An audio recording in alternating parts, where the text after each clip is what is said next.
What's good, folks? Family, friends, loved ones, enemies, frenemies, wizards, witches, muggles, mudbloods, people of Middle Earth to another episode of Disguise Coverage, the only podcast in existence that gives you an equal amount of blueberries in each muffin, and that is presented by the best pizza in Buffalo, New York, and that is One Pie Pizza. Find the online menu in the episode show notes, whether here on YouTube or whichever podcasting app and or platform you are listening to this show on in this episode of Disguise Coverage. Pretty straightforward. We're going to be diving into Buffalo Bills offseason priorities, detailing multiple things that need to get taken care of for this team from a roster perspective this offseason, how it can be done, some of the hows and whys in addition to the whats. It's going to be pretty straightforward on this episode as we are full steam ahead. Oh, what's up, RJ? RJ jumping in the chat. Hey, RJ, how you doing? Full steam ahead into the offseason. A couple of weeks ago, set the table after the Bills' disappointing loss to the Kansas City Chiefs in the divisional round, kind of set the table for the offseason with the, where do the Buffalo Bills go from here episode. And then last week, wanted to do one, but just with being at the Senior Bowl and then coming back from Mobile and life and everything happening, did some film room pieces where we broke down multiple aspects of the Senior Bowl. So if you have not checked those episodes out, you should on the film room playlist under the Cover One brand. But yeah, back here in Disguise Coverage, and yeah, full speed ahead on with the offseason. Senior Bowl happened last week, a lot of moving and shaking in that regard. This episode won't be too Senior Bowl focused, but for anybody who does have any questions, thoughts, comments, concerns in the live chat, or if you're watching on YouTube later, question, thought, comment, concern, feel free to put it up into the comments on YouTube on this episode, and I'll circle back. But for those of you riding with me live here on this episode, any questions, thoughts, comments, concerns, anything Senior Bowl related, feel free to throw it up into the chat, and I'll answer it as we go forward, as I spent a good chunk of the week last week there at the Senior Bowl, prepping for it, taking a look at stuff coming out of it. But yeah, once the Senior Bowl goes down, Super Bowl happens this week, and then it's even more full steam ahead when it comes to anything and everything with the offseason. We've got the Combine at the end of February going into the beginning of March. Free agency starts March 13th. So we'll get that tampering on that Monday, March 11th. Before you know it, I said it last year after the Bills, started their regular season, where it just felt like the day before they lost to the Bengals. Before we know it, with how fast the offseason moves, we're sitting here and again, waiting for the Super Bowl to happen. Before you know it, the draft will be here, and then it'll be rookie OTAs, and then it'll be training camp, and then it's the preseason. Before you know it, you're already looking at playoff games, and it's January 2025. So the season kind of always sneaks up on everybody. And with that being said, again, full steam ahead when it comes to this offseason piece here on Disguise Coverage. And in this episode, like I said, offseason priorities list. I talked about several of these pieces 2 weeks ago with Kendall Mursky on the most recent episode of Disguise Coverage. This is a team offseason for the Buffalo Bills where that Josh Allen contract, that Josh Allen money is starting to kick in. And as such, you start to have to not do kind of cap gymnastics, but you have to start being very efficient with how you spend your money and how you address needs on the roster. Just for those who don't know, Josh Allen's cap hit this year, again, comes with the territory when you have a franchise quarterback. Josh Allen's cap hit this year is $47 million. There's no way in hell that he gets cut, but fun fact, he has a dead cap hit of $99 million this year, which is wild. And then the cap hits increase next year as well, $56.5 million, and then down to $52 million, 45 and 41, rounding it out in 2028. But when you pay that franchise quarterback, you start to, and this is a tale as old as time. We've seen multiple teams go through it when you pay that guy. Once you pay that franchise quarterback, you have to be lean and efficient with how you address other needs. You are usually strapped financially. If you have another type of franchise player on your team aside from a quarterback, like if you have Patrick Mahomes and you also have Chris Jones, for instance, with the Kansas City Chiefs, if you've got multiple franchise guys, then it becomes even harder to kind of finagle through things. And the Bills are in that spot, with Josh Allen's cap hit again this year of the dead cap is just so funny to be at $99 million. But the regular cap hit this year for 2024, $47 million for Mr. Josh Allen. And once that, again, like we talked about a couple weeks ago, once that starts to kick in, you really have to start getting efficient with how you spend your money and what you do. You need to nail more of your draft picks, which for the large portion of Brandon Beane's tenure, the Bills have done, especially on the back end of things. They've hit on a lot of day 3 picks. I think for the most part, they've hit on their day 1 stuff. I think there are some hits and misses in rounds 2 and 3 that I know they'd like to be better at, and I'd like them to be better at. especially when you juxtapose them with a lot of the other major players in the AFC. But these draft picks become even more important this offseason. Every dollar you spend becomes more important this offseason and going forward, because you don't have the luxury to swing and miss as much, because you don't have that financial flexibility. You don't have the resource allocation to kind of spend wherever and whenever. And that's kind of where you start for this offseason priorities list, at least where I started for this episode, because there are several pieces to this team that need upgrades, that need facelifts, that need addressing. And that's also what we're going to talk about in tonight's episode as well. I'm not just going to talk about positions, be like, hey, the Bills need a wide receiver, yada, yada. What kind of wide receiver? What is the skill set? What is the scheme fit? What's the type of archetype fit that we're looking for, that the Bills need to be looking for? And we're going to do that across the, priority groups and offseason priorities that need to be done. The schematics of it, the bones, the structure, not just listing things out, trying to go into more detail besides just the surface level of it all. But again, it starts with anything that you do, any conversation you have from a free agency perspective. The draft is a different beast, but any conversation you have from a free agent perspective has to go through that filter of potential cost and monetary allocation. Any player that you think would be a fun addition or somebody that you would like the Bills to target, they have to pass through that first filter from a financial perspective. They have to clear that first hurdle. If not, it's not even worth getting into the discussion. I'm going to talk about several players that kind of fit that bill, and you'll kind of see a lot of the players that are coming through that I have kind of earmarked for some of these positions. You'll see kind of the lens that they come through and that I'd operate with when looking at some guys and addressing these big picture needs. But yeah, it's an interesting piece when you look at it, because the Bills are, as they sit right now, where are they? Roughly $52 million over the cap. Again, I don't want to get too cap crazy in this episode. We will be doing the salary cap spectacular in the coming weeks, like we have done the past several years. So I don't want to get too cap crazy and mathematical in this episode. There are, again, like always, things that the Bills can do. Certain players they can extend, what they can do with restructures to knock cap hits down, convert dollars into signing bonuses, prorate that over the life of a contract in order to reduce cap hits for this year. There are some pieces that they can do, but this isn't one of those years where, man, yeah, they just get real creative and they'll have like $40 million in cap space and everything's great. It's a tighter purse string type of offseason for this team. And again, that comes with the territory of having a Josh Allen. Unfortunately, having the money attached to Von Miller coming through, the money attached to Stephon Diggs, some of these guys that the Bills have paid that have been worth the contract, some maybe not so much, but those starting to kind of come due. You got to pay the rent. You got to pay the bill at some point. I like the comment here from Roy saying you can kill time by watching some UFL. Yeah, didn't the USFL and the XFL combine to make like a super league, kind of super league? I don't want to say super league. I don't want to be rude. Billy saying first pick wide receiver or something else. For me, I'm going with something else.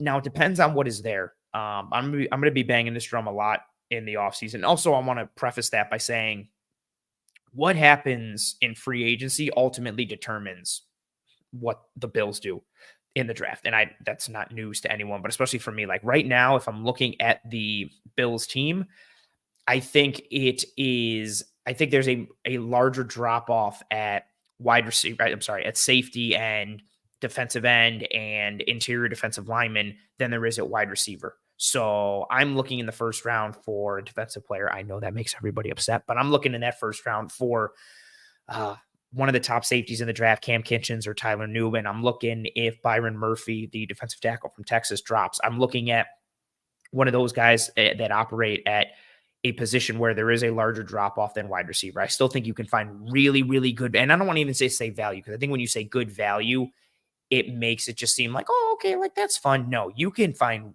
really good wide receivers in round 2 this year. But again, if depending on how the board falls, if a run happens, if there's a run on quarterbacks and something else and interior defensive line players and offensive line players, and all of a sudden you're sitting there at, I don't know, and there's only 4 wide receivers that have gone off the board before you pick at 28 in the first round. Now you're getting maybe potentially a higher tier of wide receivers, so on and so forth. I think just depending on the needs that remain after free agency, and as Billy says, yeah, I feel you, the defensive tackle from Texas. I also like the other defensive tackle from Texas, Tavondre Sweat. I saw him at the Senior Bowl, watched a bunch of his tape.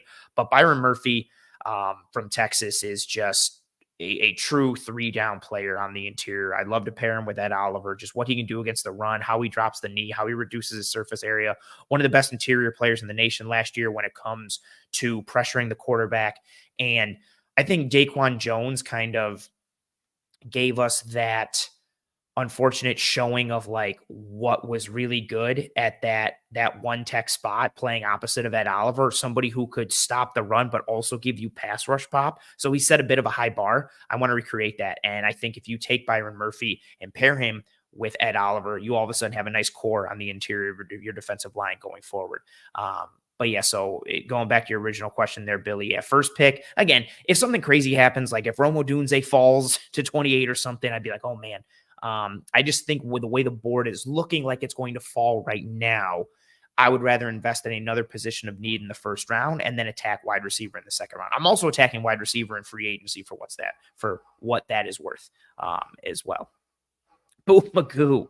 I like this question. He says, do you think Bean continues to build a basketball team in the wide receiver room? Do you think a premier pick will be spent on a big wide receiver? I think they address wide receiver at some point in free agency. I do expect a wide receiver to be taken in the draft. I just don't know if it's going to be in round one, given, again, we're going to talk about it in this episode, but given the needs at a couple other positions specifically. What up, Chris? Appreciate you being here. Thank you very much. Bills are electric priorities. Win the Super Bowl.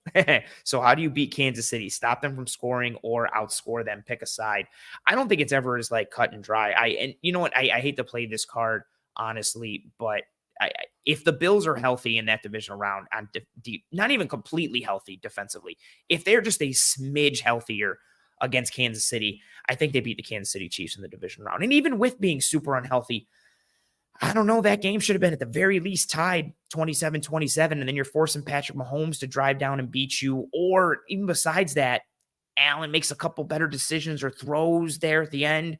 Maybe you're looking at a 31-27, and now you got to make the Chiefs drive and score a tutty. Like, there's all these, even with the MASH unit that was put together on defense for the Bills, they were still, I don't want to say a hair, but yeah, a hair away from beating the Kansas City Chiefs in the divisional round. I think they do have the team for it. I think they have the recipe for it. I just think what's unfortunate is when you get to the playoffs, it's 2 to 3 plays a game that really separate who wins and who loses the game. Baltimore's sitting there saying the same thing. If Zay Flowers scores on that huge completion instead of getting tackled by Snead, if he doesn't have the taunting penalty after that, and even with all that, if he doesn't get the ball punched out at the 1 or the half-yard line by Snead, all of a sudden that's a completely different ball game. All these little tiny breadcrumbs and tiny puzzle pieces that add up to the larger picture. You just have a small margin for error come playoff time. Kansas City's a good team. I think the Bills have the recipe and the Bills have the squad. It just comes down to hoping the ball bounces their right way or bounces their way, either, from a luck standpoint or from a talent standpoint or from a health standpoint. They just seem to be always off slightly in some way. The proverbial, always a bridesmaid, never a bride, seems to kind of come through with the Bills every year with the Chiefs. But I don't think you're ever going to stop the Chiefs from scoring. You're just trying to make Patrick Mahomes inefficient, and you're trying to mitigate what happens offensively for the Chiefs. And I think the Bills have a team that can do that when healthy. This is a completely different team when Christian Benford is healthy, when Terrell Bernard is healthy, when Matt Milano is healthy. And I think with the additions they can make defensively this year and building on top of that core, I think they'll be in a much better spot. If I had to pick a side, I know what today's NFL is, but I don't care. I'm going defense first, and I'm stopping them from scoring. But that's just me. Follow up there. You have to plan on how to beat the Chiefs, keep the ball away from Mahomes, or score 30-plus points. I think it's the keep the ball away from Mahomes piece. I just think if you give him enough possessions, eventually he's going to do something with it. I think the Bills' game script for the divisional round worked largely. They just didn't have the bodies to execute it defensively, and they also didn't adjust well or didn't adjust in a timely enough fashion to counter what Kansas City was doing. Kansas City's counters were a bit, kind of one step ahead of the Bills and a bit more effective, especially from an explosive play standpoint. But offensively, I think the Bills script worked. Like, you keep the ball away from Patrick Mahomes, you run the ball down their throat, you grind and you wear on them and you wear on them. And if you hit some explosive in the pass, cool. But again, everything is risk reward, right? If you're keeping the ball away from Mahomes, that means you're going on these longer drives, you're grinding out yards, you're grinding out possession. But that means those drives have to end in touchdowns. It means nothing if you have 50 minutes of possession and you get a field goal at the end of every drive, and then Kansas City goes 5 plays, 75 yards and a touchdown, right? So you have to be, again, everything is risk reward. If you try to score 30 plus points and you go 3 and out a bunch and give the ball back to Mahomes, you're kind of screwing yourself a little bit. If you go on these long time consuming drives, you're limiting possession for yourself, which means you have to score more than 3 on a majority of your possessions, which was a problem that plagued the Bills under Ken Dorsey earlier in the year. I don't think there's any one right way, any one formula. But if I had to, I'm playing good defense and I'm keeping the ball away from Patrick Mahomes. That's what I'm doing.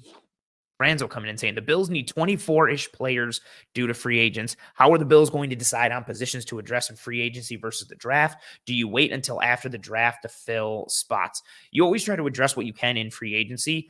Like I mentioned a bit earlier, and I'm going to get into a bunch of this as we go forward here. A lot of it is just filtered through that lens of the financial cost of all these players, right? So if you're looking in free agency, the Bills like to go into the draft, and this isn't me saying this is, proof in terms of what they've done and what we've seen, the sample size we've seen, and some of the things we've heard from Brandon Beane. They like to go into the draft having a best player available mindset. And in order to do that, you have to address as many of the holes as you can and fill as many of the holes as you can in free agency. The issue this time is they just don't necessarily have that money. I would expect, several pieces to be addressed. They're not going to sit and leave the defensive line as it is going into the draft. I would expect a wide receiver addition going into the draft. Safety is a little murkier potentially. But I would expect free agent additions. You can't wait until after the draft to fill spots. You need to kind of know where your pain points are going into the draft. I think this comment from RJ came out when I said I go defense in the first round. He said, boo, defense. That's funny. Joe, what up, Joe? Joe just got finished doing his show on Tuesdays at 7:30 under review. Joe says, Ant, genuine question. If the best player on the board is the center from Oregon, do you think Bean pulls the trigger? Man, Jackson Powers Johnson, JPJ from Oregon, center, has some guard flexibility with what he's done. Came into the Senior Bowl at 334 pounds, which I was not anticipating. Given how he looked on tape and how he moved on tape. That's a tough one, man. It's funny that I was just talking about like BPA. I don't think so, because where does he play? Actually, potentially that could end up happening, because depending on what happens with Mitch Morse, who knows? Maybe Mitch Morse isn't a Bill and they go with Jackson Powers Johnson. I don't know if Bean pulls the trigger, and I don't think he would, because I think that best player available has to come within the parameters of what their draft board is. It still has to be a position of need. I don't think they're just taking best player available for the sake of taking best player available. Like, for instance, who was I having this conversation with on Twitter? And it was a good conversation. Like, if Terrion Arnold, the cornerback from Alabama, is there at 28, there's a good chance he's probably the best player available. But the Bills don't need a corner. But Terrion Arnold's really good, and he's the best player overall on the board. So do you take Terrion Arnold? That conversation then funnels into, well, what does the Bills draft board look like? Is he a player of need? So on and so forth. I think that best player available always comes with the caveat of it has to be at a position of need, not just, well, this guy's the best, let's take it. Especially if you've got legitimate needs. With what the Bills have on defensive line, in terms of what they need on defensive line, at safety, at wide receiver, I don't think they necessarily have the luxury of just being like, well, we don't need this guy at this position, but hey, let's take it because he's awesome. They have other needs that they have to fill. If that's the case and he's that high on the board, I think they'll probably trade back or something like that. But I like that question, Joe. I like it a lot. Chris says, Ant, Bean won't go into the draft with any glaring holes on the roster. Best player available with the chance to contribute is the best option. And that is kind of why I continue to lean defense. Global Bree 97 says, what about Jonah Ellis? Jonah Ellis from the edge from Utah. I was just starting to watch him a little bit last night. I was watching him and Vaki. There's a bunch of dudes on that, not a bunch, but on that Utah defense. You got Ellis at edge, and then you've got Vaki and Cole Bishop at safety. I've only watched like a half a game of Ellis. My one thing right off the bat, I don't have too much analysis because it's actually not even a half game. I'm like I'm barely into the second quarter, if that, in the one game that I started watching last night. But he's a bit light for what they typically look for at edge. He's listed at 246 pounds. They usually look a bit heavier in terms of what they like from their edge defenders, but I'm actually looking at Ellis as we go forward in this week. So that's very funny. That's funny from RJ. I think Daquan Jones and everyone on that D line should be forced to take a vet minimum contract for a year to stay here just for the poor showing against Kansas City. Chris says, "How critical of a need is defensive end in your opinion?"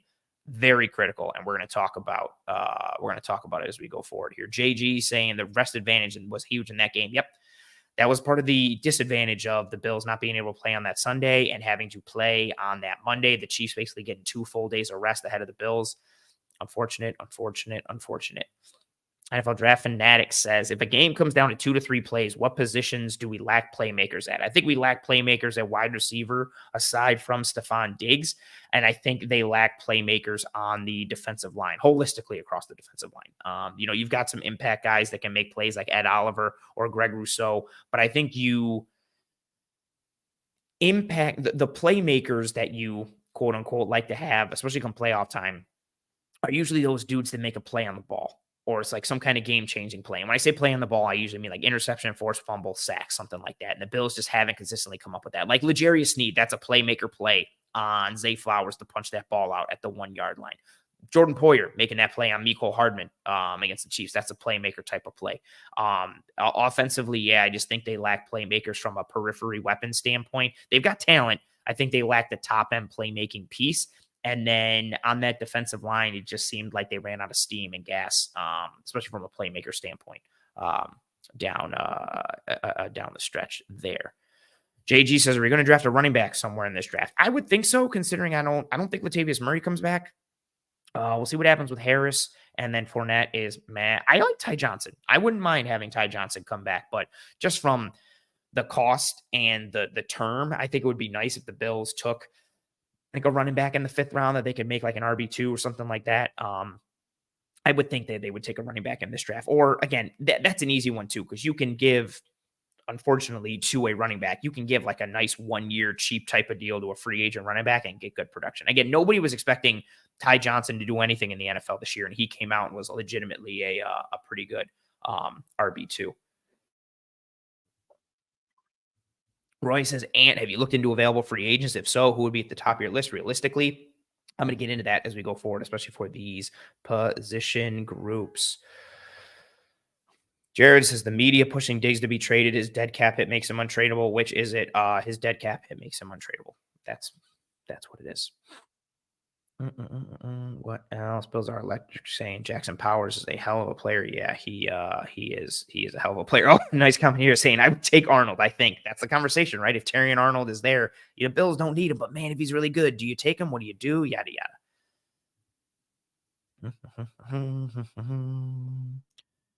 Chris saying, "Don't forget that Bean is good at getting vets on cheap 1-year deals to fill out key depth spots. They might not have a lot of cap room, but players always want to play and come and play with Josh Allen." That's very fair. JG saying, "Did it look like Leonard Floyd kind of dropped off the last quarter of the season, or am I making that up?" No, from a projection standpoint, I think so. I also think just from seeing him on tape, it looked like it. There were also multiple times, and this is just me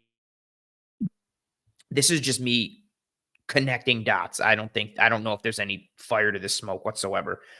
I noticed in multiple games down the stretch, including the game against the Chiefs, game against the Steelers, he would come off the field and he'd be like working an arm or like core type of thing in his body, and it didn't look like he was 100% healthy. I have no idea if this is true or not. This is not me with insider knowledge. This is not me, trying to stoke anything up. I don't think again, everybody's hurt and banged up down the stretch. I think Leonard Floyd was more banged up than we will potentially ever know down the stretch. And I think it was more than just, he ran out of juice. He looked banged up from an upper body standpoint, a lower body standpoint. There were a couple plays where, the Steelers one definitely sticks out to me from an upper body standpoint. There was also one in the regular season from a lower body standpoint, like his ankle or his knee. He got rolled up on, and I remember seeing him on tape get up and kind of like working out his leg. And I just think he was banged up more than we know. I think he was more injured than he was hurt, and it was impacting his play. Similar to how, Rousseau kind of not disappeared, but was limited in effectiveness in the middle of the season because he was dealing with a whole jacked up foot issue and ankle and just couldn't be the player that they needed him to be. And I think Floyd suffered that as well. Yeah. And I see people coming in the chat saying, Yeah, Floyd looked banged up. I agree. Corey saying, is Naheem Hines still on a contract? Yes, Naheem Hines is still on a contract. I looked it up earlier. I just mentioned it right now just because he's under contract for this year. He has a cap hit of 5.48 million. So basically 5.5. If the Bills cut him, they can save 5 million and they only have a dead cap hit of 500,000. As of right now, I'm cutting Naheem Hines. Nothing personal. I just think it has to be done. Bills are electric saying Cam Kinchens is a playmaker. Boy, you don't have to talk to me about Cam Kinchens. He absolutely is a playmaker. So is Tyler Nubin. But yeah, that's that piece. That's that conversation starter. So I love the engagement from the chat. I didn't know what we'd get here on the kind of, first week in February. It's slow. It's the off season. It's after the Senior Bowl, yada, yada. But I appreciate all the engagement coming through in the chat. Any questions, thoughts, comments, concerns, anything else Senior Bowl related, free agency related, draft related, whatever you folks got, continue to put it up into the chat. I will get to as many of the questions, thoughts, comments, concerns as I can while getting through this episode. Also, if I mute myself randomly, it's because I'm about to cough. I've been fighting a cough every single time I speak on this episode, which is pretty annoying considering it's happening on one of the episodes I'm solo, which is, of course, fantastic. Before we transition to the meat and the crux of this episode, if you folks have not already, please, thank you. Drop a like on this video. Likes are the lifeblood of these streams. They significantly impact the algorithm for myself and the entire brand. So if you have not already, please, and thank you. Drop a like on this video, whether you're watching live now on YouTube or watching later. It goes a sincerely long way. Please and thank you. Also, show some love for the sponsor before switch segments here. One Pie Pizza online menu can be found in the episode show notes here on YouTube or whichever podcasting app or platform you're listening to this show on.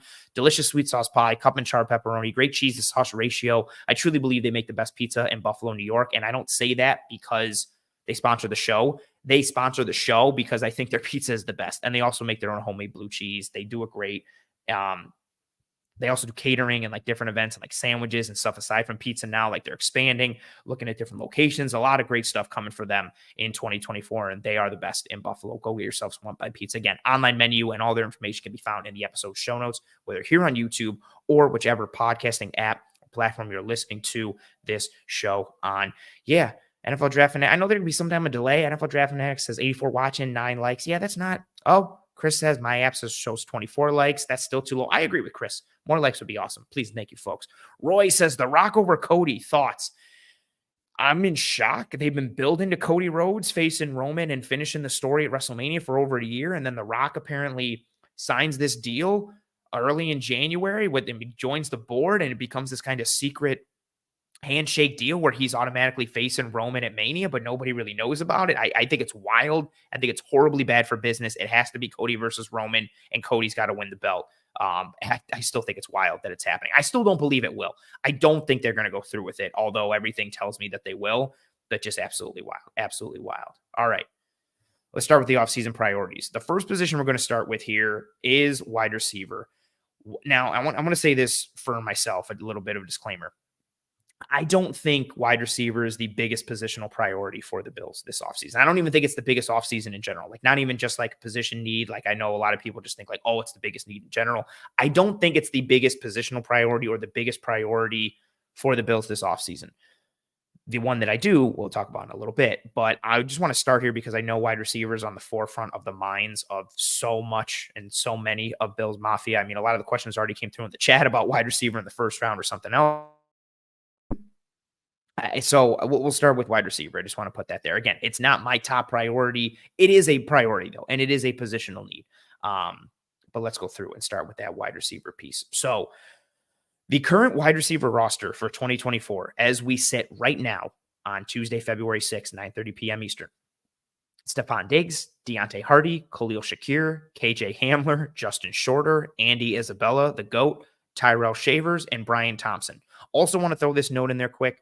Deontay Hardy, you could cut him and save $4.2 million with a dead cap hit of only 1.4.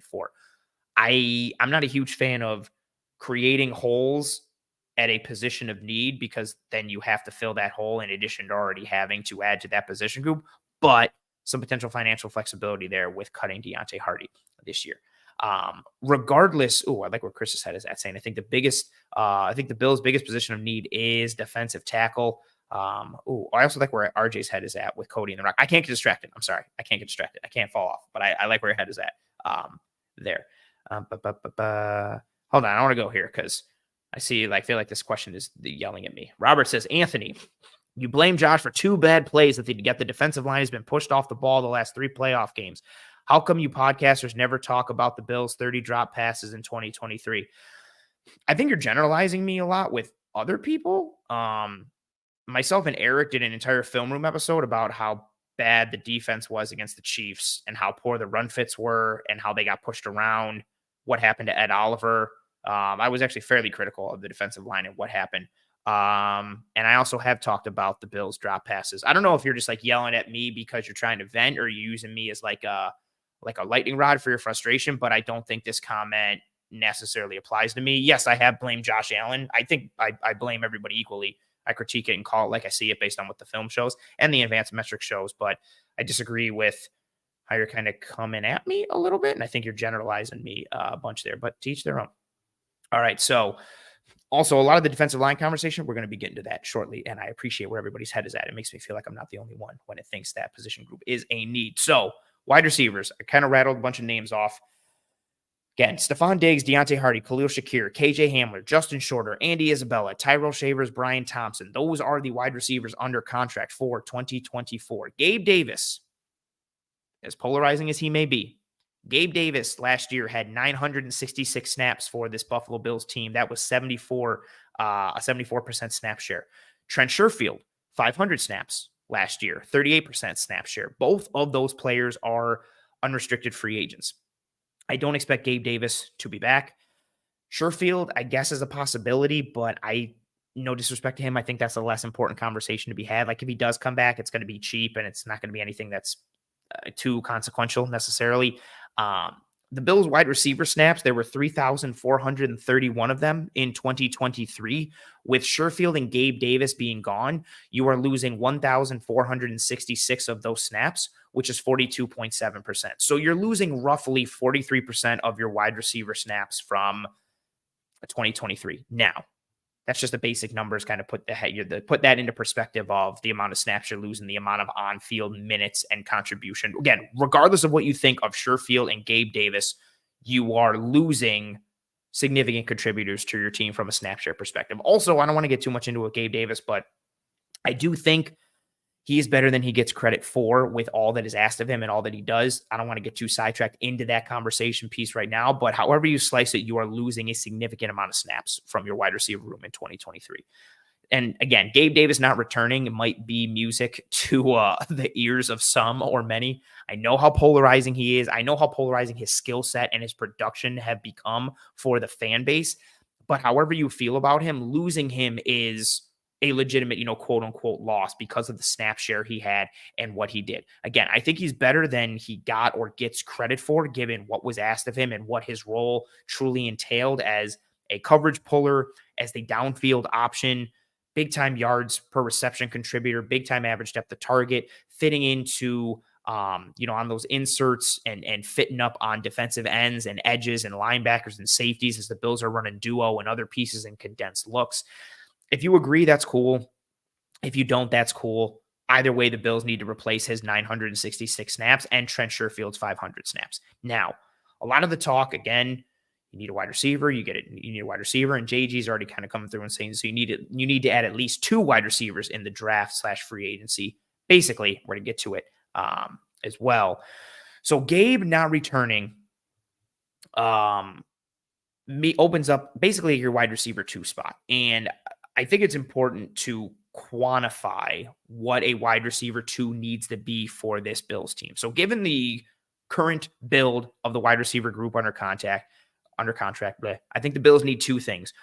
And I talked about it a bit on the previous show 2 weeks ago.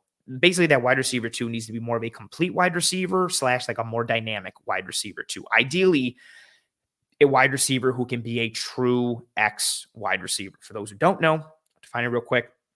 Your X receiver is also known as the split end. It's basically the wide receiver in most formations that's tied or tethered to the line of scrimmage. So he is often on the side by himself. He's not the one going in motion. He's, again, usually by himself on the line of scrimmage. It means the corner has an opportunity to jam him. It means you're facing more one-on-one coverage, potentially more double teams. You're not getting that advantage of, getting moved off the line of scrimmage, getting put in different looks to allow you to help you with your release or help you with your stem.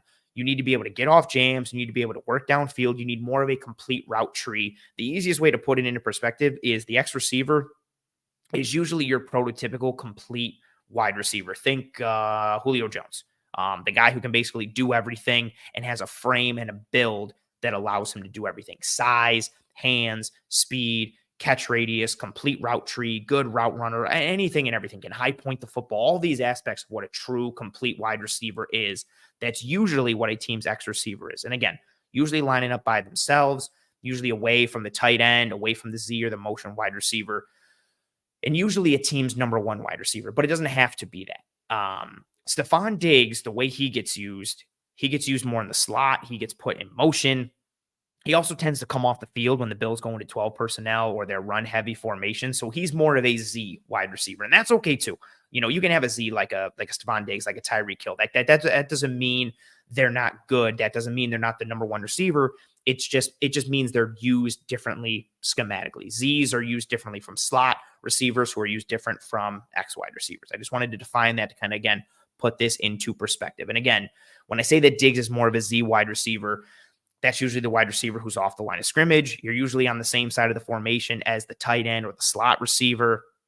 You're usually lining up off the line of scrimmage. You can be motion across the formation.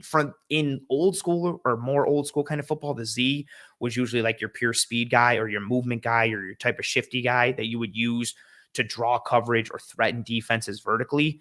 But again, it can differ based on team, based on wide receiver, based on makeup. And Stephon Diggs gets used in more of that Z type of role. Again, he has a complete route tree. He has a great release package.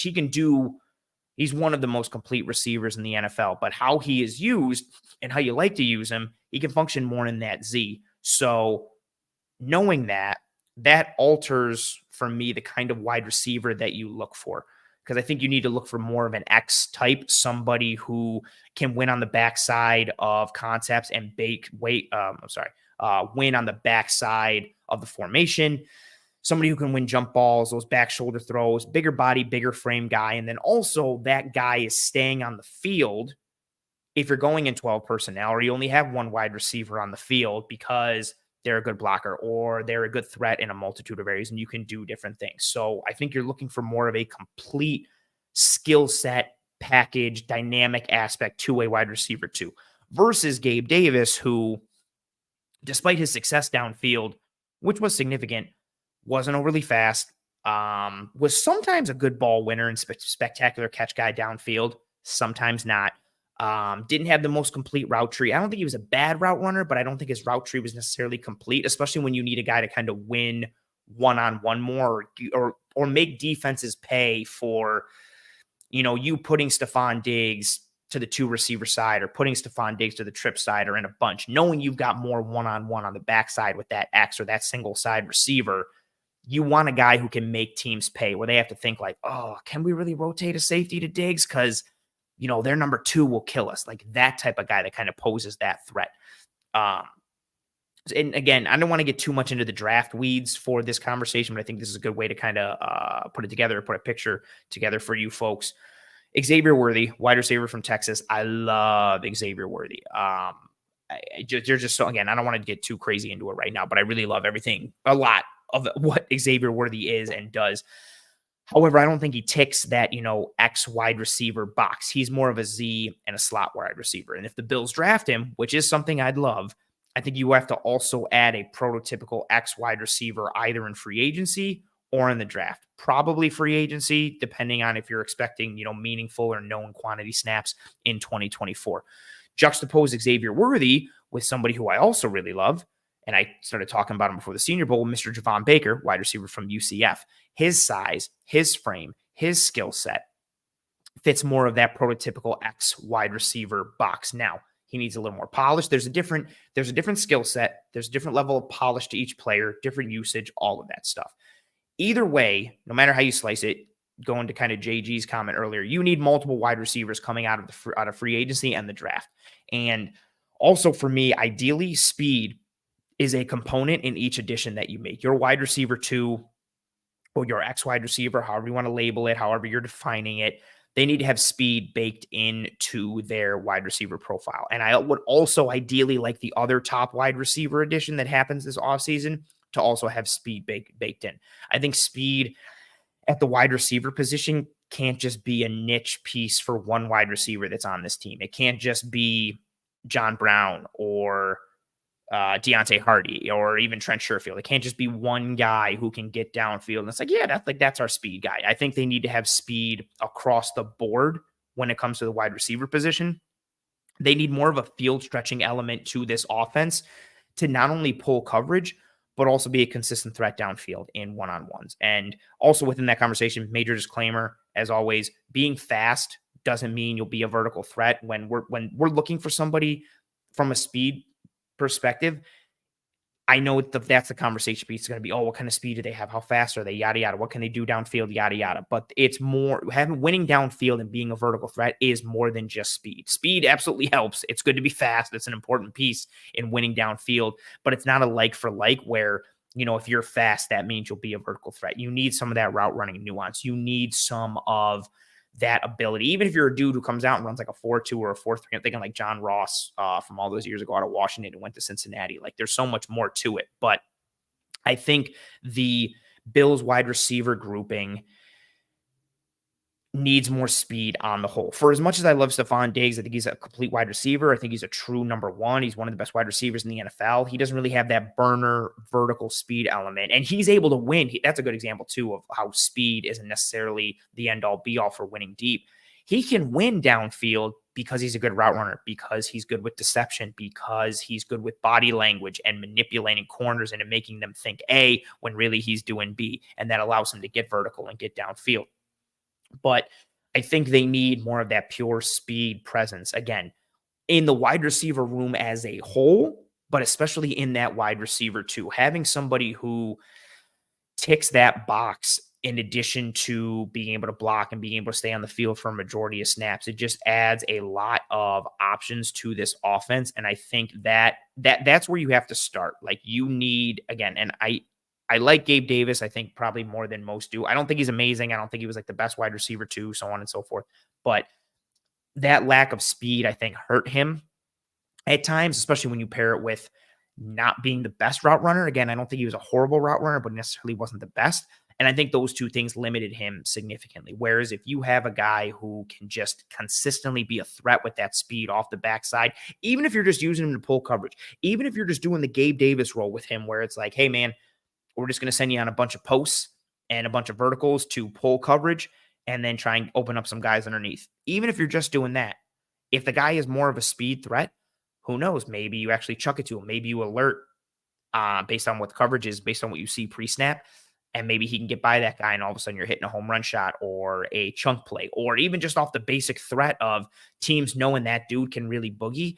All of a sudden you gotta send help over the top, and now it becomes a different numbers game when you're pulling coverage. The threat and that worry that it presents to defenders and defenses changes that picture a little bit. So again, I think you are looking for more of a true X receiver type, someone who can win off the line of scrimmage, potentially bigger body, frame, guy who can go up and high point the football, good hands, catch radius, more of a complete route tree, but that speed element has to be present. And again, I think also what you're looking for is ideally that wide receiver 2 is someone who could become a wide receiver 1, either in their own right, in their own role, or into that Stephon Diggs role potentially in a couple of years, which is also another reason why I like Xavier Worthy, because I think as Stephon Diggs starts to potentially mosey on out from Buffalo in several years, then it's even easier just to fit Xavier Worthy into that role, given his skill set. I really just like Xavier Worthy a lot.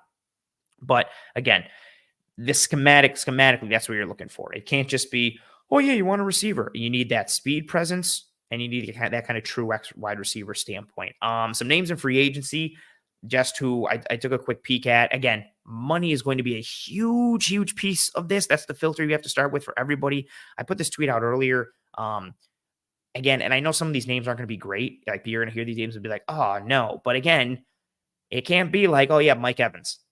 Because the money for Mike Evans. Oh yeah, T. Higgins would be great. Michael Pittman Jr. would be awesome.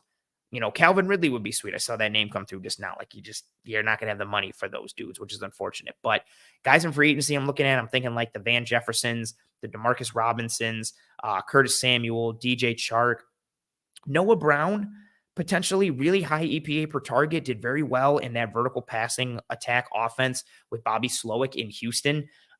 Used as kind of more of a power slot in Houston at times, a guy who could crack down on edges.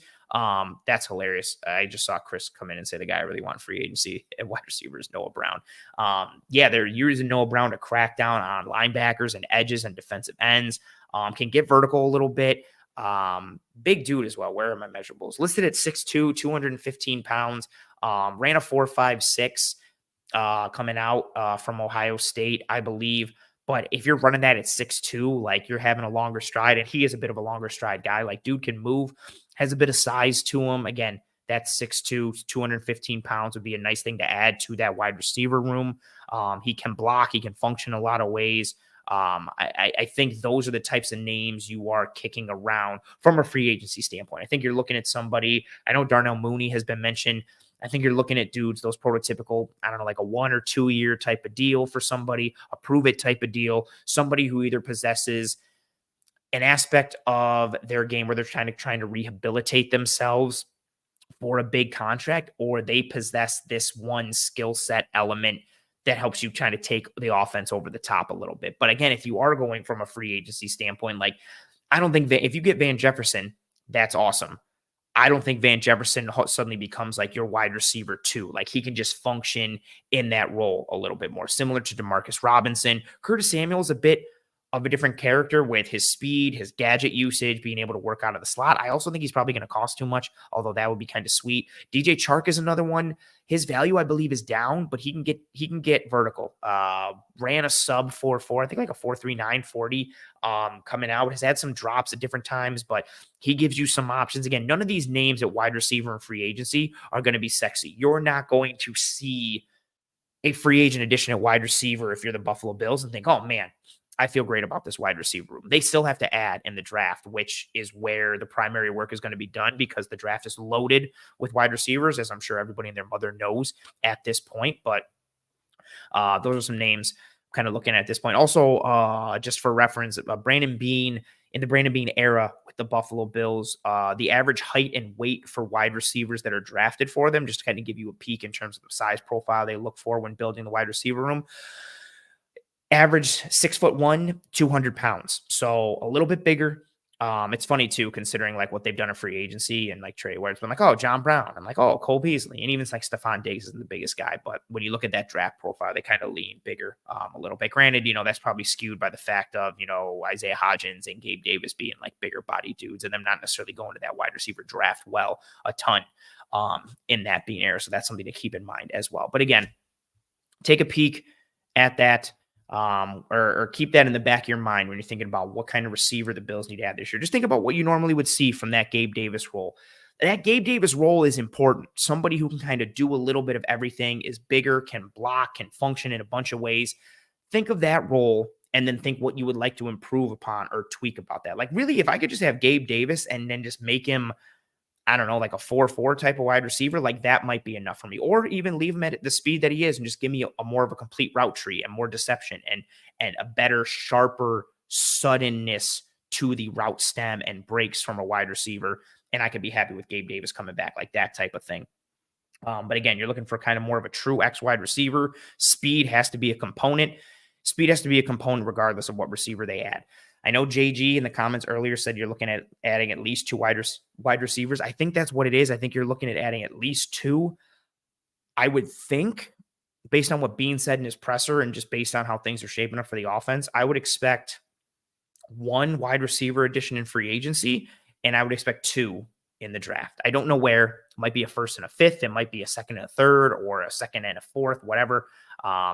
Or maybe, multiple. They do have 10 picks with that Edmonds comp pick coming through. But I would expect 3 wide receiver additions this offseason. 1 in free agency, 2 in the draft. And again, keep that little Deontay Hardy nugget in the back of your mind as well, where you can cut him and save $4.2 million with a dead cap hit of only $1.4 million. Want to grab some comments here.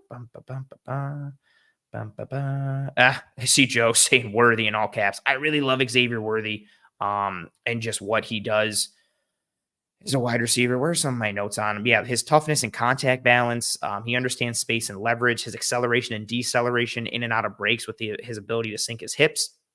How he can win versus press with suddenness and hand usage. The fact that he can, he's good vertically. He's got good ball tracking. He improved on his drops. He had 5 in 2023 after having 7 in 2022, but his drops are still less than ideal. He attacks leverage. He eats up cushion. He creates indecision in defensive backs with his stem. I think what's the nice piece about him is, I do have some of the contested catch questions and the ability to go up and get it consistently, especially against NFL DBs and corners, but he wins in a way that is Josh Allen friendly. Josh Allen likes guys who separate early and often, and that is what Xavier Worthy is. He separates with the best of them, with what he can do. And he's got the vertical ability to take the top off the defense and pull coverage or win downfield big time. And he's got great ball tracking. You watch him just track that Quinn Ewers moon ball against Alabama. And it's an impressive piece to his game. He's tough as hell. He's only, 6'1", 172 pounds, but you're watching him catch bubble screens and little hitches and watching him lower his shoulder through corners. And safeties are coming, lining him up on little tunnel screens, and he's just bouncing off it and getting a couple more yards after contact.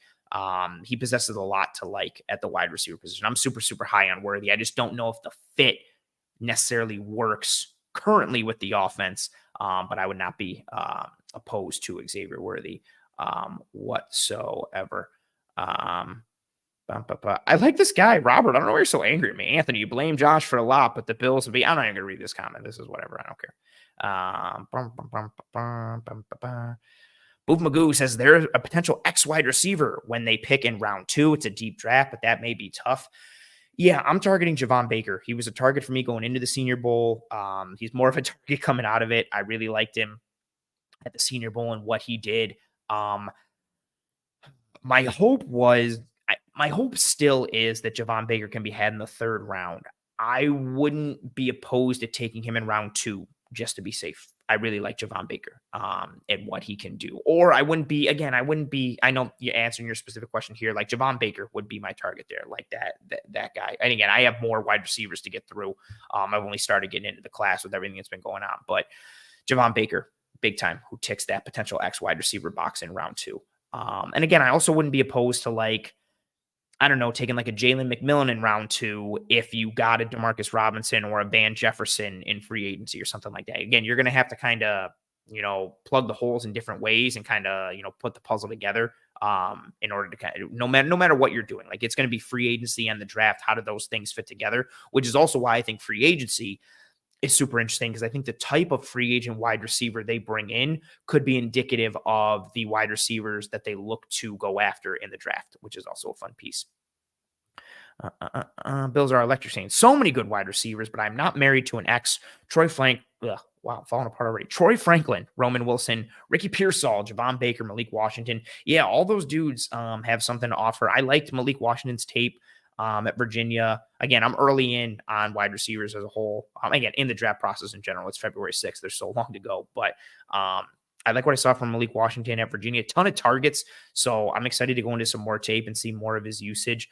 Roman Wilson, I didn't watch tape, but obviously saw him at the Senior Bowl, and he had a hell of a week, was arguably like the best offensive player there at the Senior Bowl. Ricky Pearsall, same thing, like the tape, like what I saw at the Senior Bowl. Javon Baker, already spoken on him. Troy Franklin, I'm a little, I don't want to say down on Troy Franklin, but his speed is very real. He runs like whatever animal you think is fast. I know Tyreek Hill is the cheetah, so I don't want to say cheetah, but gazelle, I guess, or whatever animal runs, really, jaguar, I don't know. Like whatever animal is super smooth and fast, that's what Troy Franklin is. His speed is very, very, very real. How he wins consistently vertically, how he can stack dudes and just split safeties on post, and what he can do. My thing with Troy Franklin is I'm very meh on his route running. And when I say meh, I'm just not a fan of it. Most of his routes are all based off of a vertical stem. So goes, posts, hitches, comebacks, maybe like slants and little stuff like that. And then you get the odd one off like bubble screen and drags and things like that. But there's not much to his route stem. There's not much suddenness. He has one of the ugliest whip routes I've ever seen, ever in life. But I think if you draft someone like Troy Franklin, your hope is, okay, we lean into the speed and everything he can do vertically, and then we try to develop that route tree. We try to develop that deception and the body language piece and all of that. His advanced metrics are all strong and solid. And again, you just watch one game, you watch the tape and just watch him fly upfield. And I think in this offense, his fit could be really ideal. And I'll put it to you like this for Troy Franklin, right? I like Xavier Worthy way more as a prospect than I do Troy Franklin, but I think Troy Franklin's fit with the Bills offense this year is better than Xavier Worthy's. And that's where so much of this conversation is going to go as well for wide receiver, because some wide receivers are going to be better than others, but then you got to factor in that scheme fit, their size, their frame, their role. What can they do? Similar to what Jackson Smith and Jigba was coming out last year. So many teams saw him as a slot.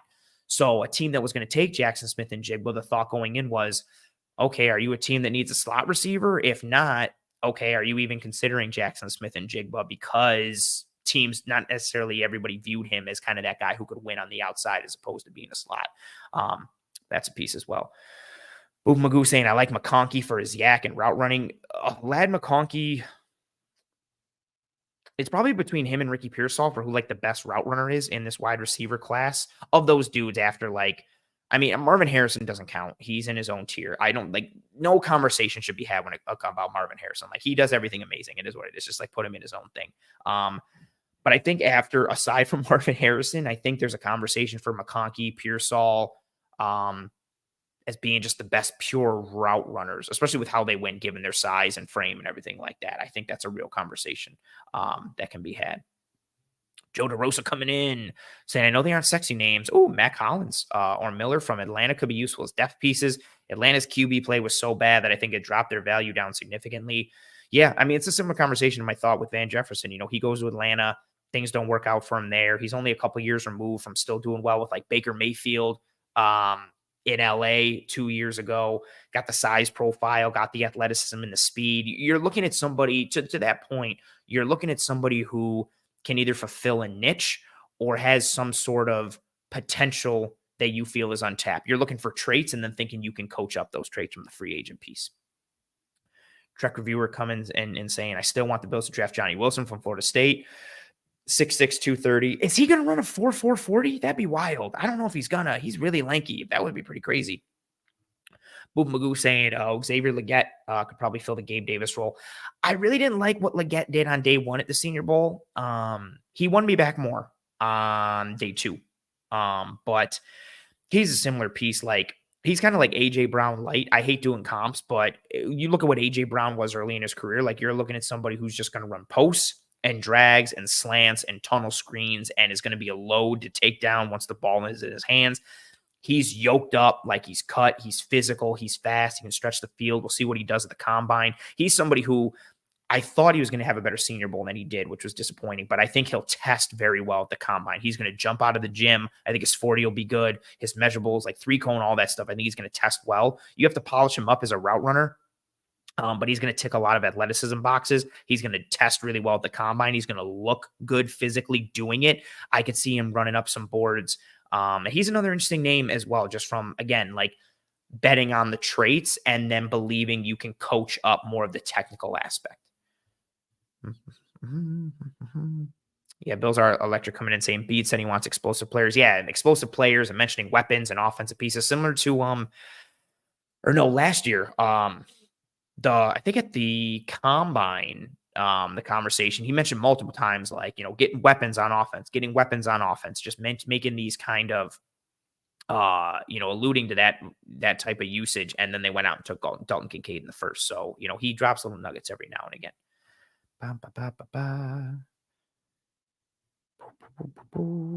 What else? Oh, Wayman Brown coming in saying Jalen Polk. Yep, the other Washington wide receiver. It's wild that, Odunze, Polk, and McMillan. And then McMillan got hurt to start this year after putting together like an 1,100-yard season last year. If McMillan doesn't get hurt, Polk's usage might be even less than it was this year. It's wild, just like.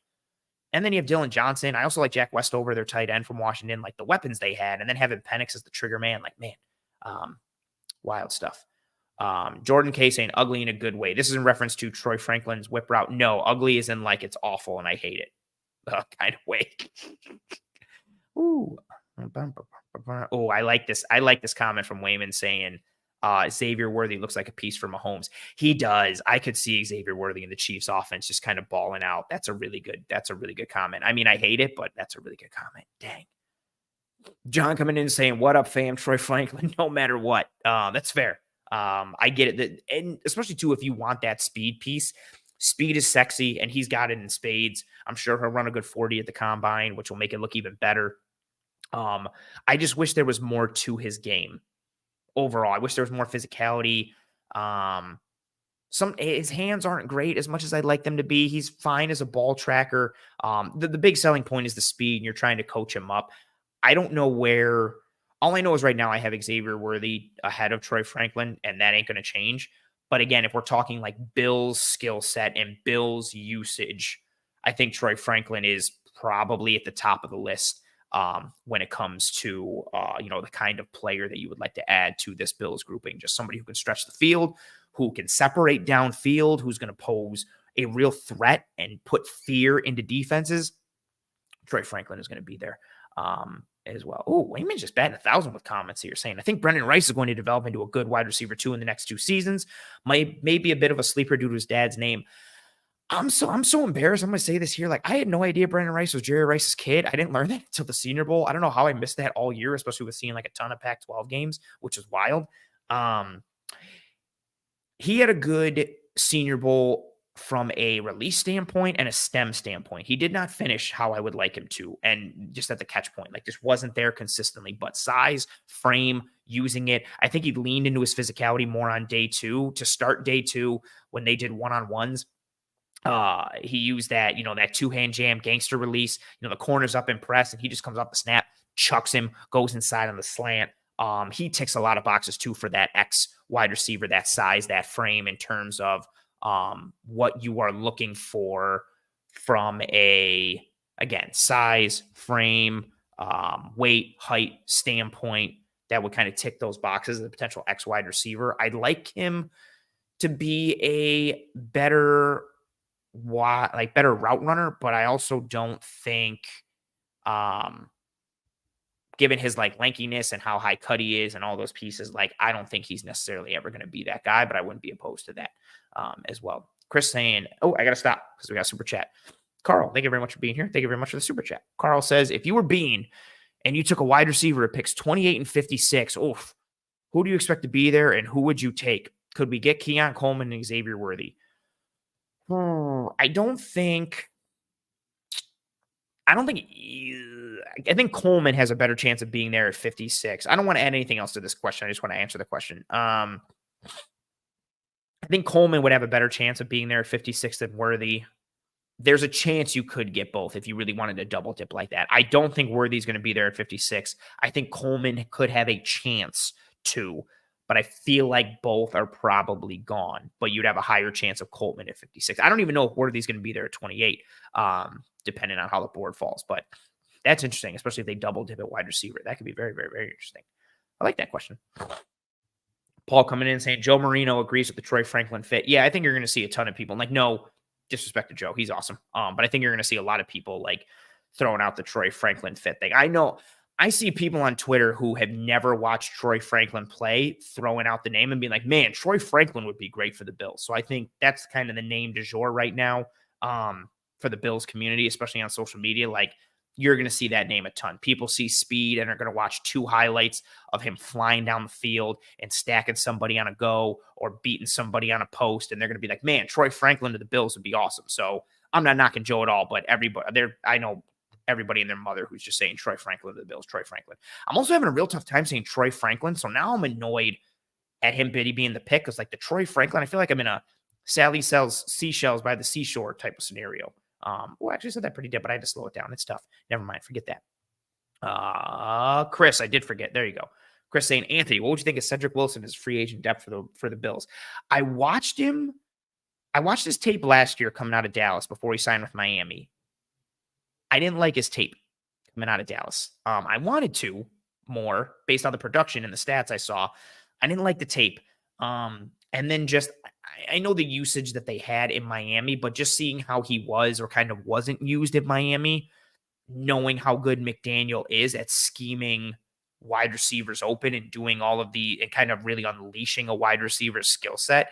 I'm a bit down on him. I'm not completely opposed to it, but he's not at the top of my list. Mainly just, and again, it's not just the Miami usage.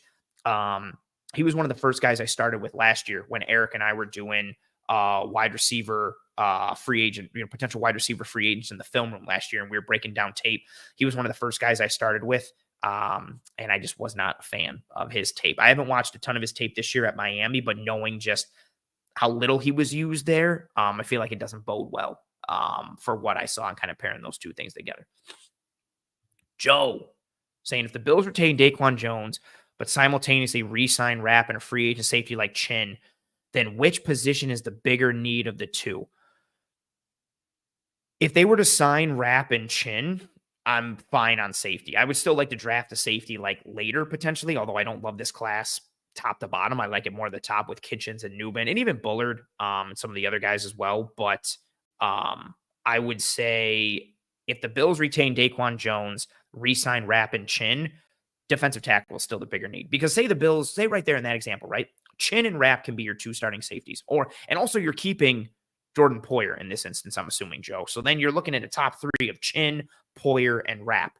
I'm fine with that. Your defensive tackle spot is Ed Oliver and Daquan Jones. You still need another two minimum to have a solid top four for the rotation on the interior. And on top of that, Daquan, as much as I love him, he's getting a bit long in the tooth from an age perspective, so you still kind of want to start to replenish that pipeline. So I would say defensive tackle is the bigger need in this scenario. Oh, and I see you saying, yep, keep it poke. Yeah, if the Bills have Jordan Poyer, Taylor Rapp, and Jeremy Chin, I'm okay on safety. As much as it breaks my Cam Kitchens, Tyler Nubin, loving heart, I would be okay on safety. Defensive tackle is still the bigger need because you need because it's more rotation based. The safeties, no jinx, aren't coming off the field. If Poyer and Chin are your starters, they're not coming off the field. But Daquan and Ed Oliver are your starters. You know you're working in the Tim Settles of the world, the Jordan Phillipses of the world, so on and so forth. So you need that quality depth at more than just your starters on the interior. So yeah, absolutely, defensive tackle would be the bigger need. John coming in and saying, my son is a huge Oregon fan, swears by Troy Franklin. Yeah, I mean, if I was an Oregon fan, I would. I'm swearing by him and Tez Johnson and Bucky Irving, and just because of how much they balled out. Like, they're explosive, they're fun to watch, especially if you're watching highlights, right? Like, and I'm not knocking anybody who watches highlights. I don't think it's the way to scout, but if you're watching highlights, cool. You go and you go to YouTube and type in Troy Franklin. He's probably got a 5-minute highlight tape and it's full of tons of like 50 and 60-yard catches. And it's just him running downfield, separating wide open catch after catch. Like, he's a sexy player, like, with what he does. So it makes complete sense. And Oregon was fun as hell to watch this year with everything they did from an explosive standpoint.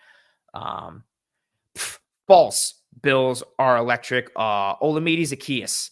I can say that name every single day of the week. Mad easy. I actually watched him coming out of Atlanta.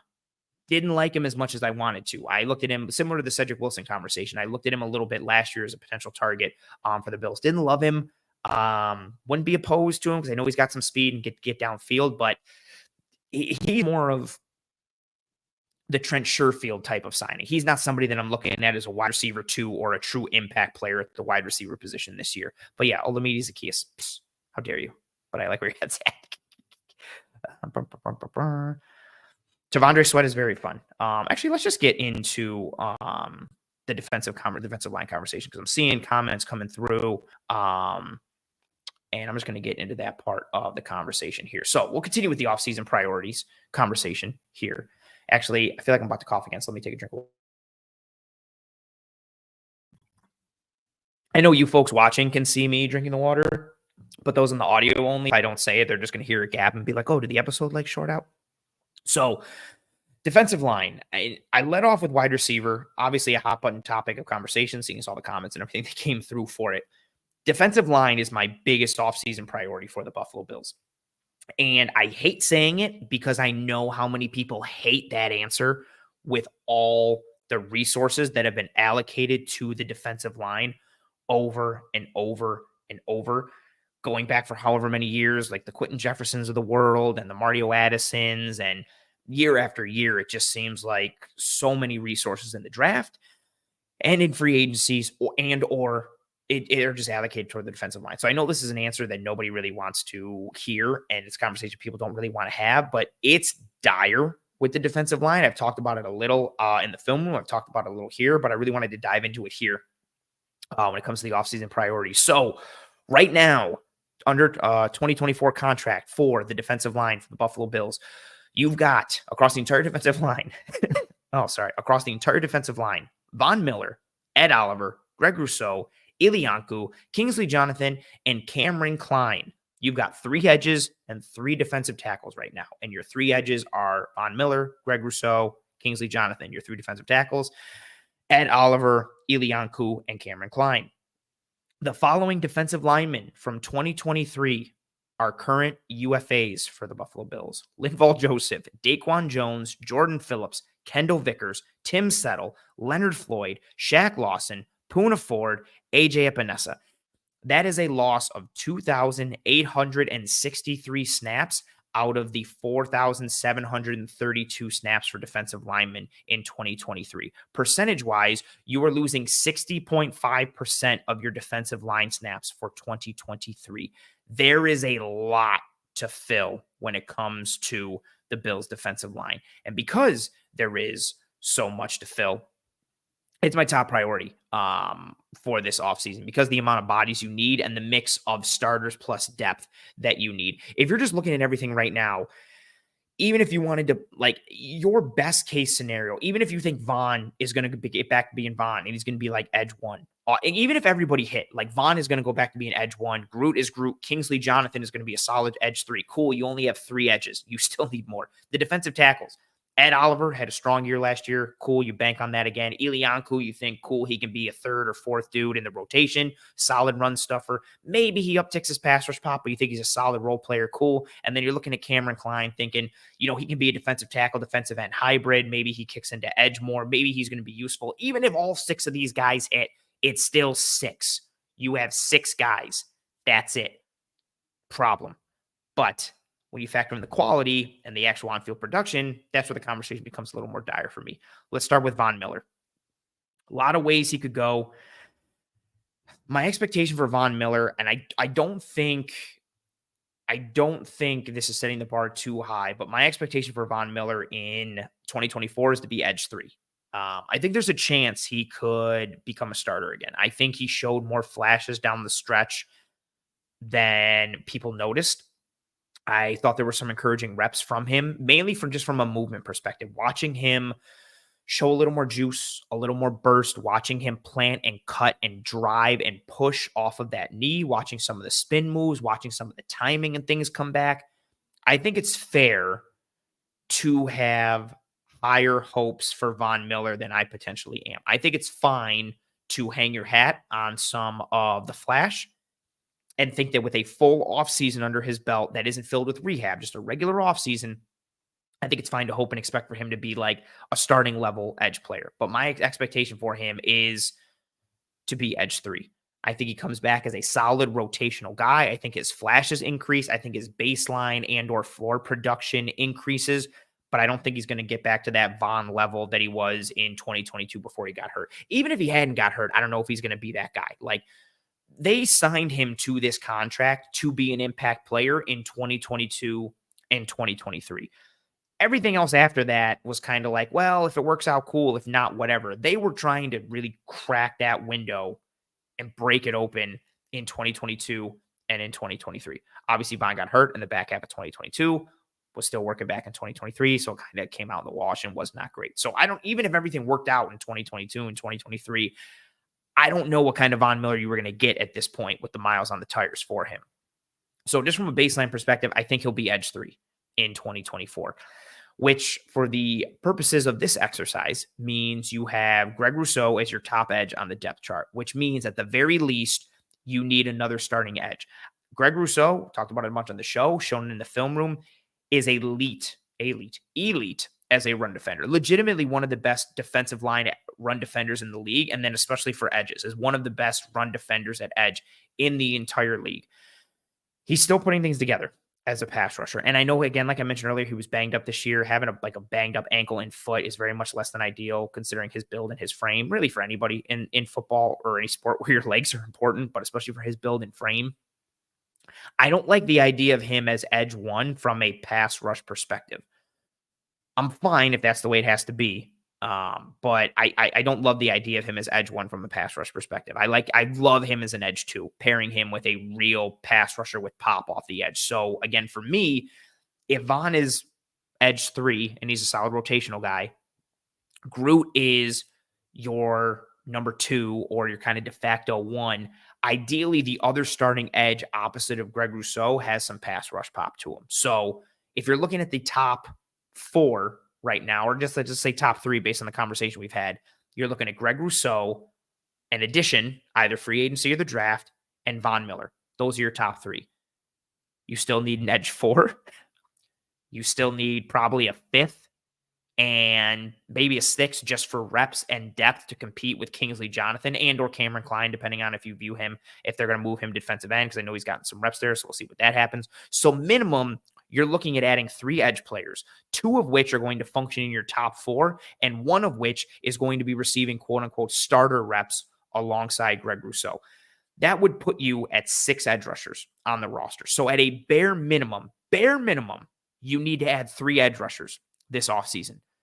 Now let's go to the interior defensive line. You have Ed Oliver, legitimate starter, very strong 2023. I've talked about the metrics. I've shown the metrics. We've shown the tape, talked about the tape. Tremendous 2023. Yes, I'm also aware that he had a very horrible divisional round against the Chiefs. Joe Thuney ate him up and had him in hell the entirety of that game. Very unfortunate. But Ed Oliver's a legitimate starter. He had a very strong 2023. It's unfortunate how his season ended in terms of performance, along with the Bills season ending against the Kansas City Chiefs. But Ed Oliver, legitimate starter. After Ed Oliver, you've got more bottom tier depth, Elianku and Cameron Klein. Again, Cameron Klein, depending on how you view him, edge, defensive tackle, whatever, I'm putting him in the defensive tackle boat for now because that's how he's listed. It is what it is.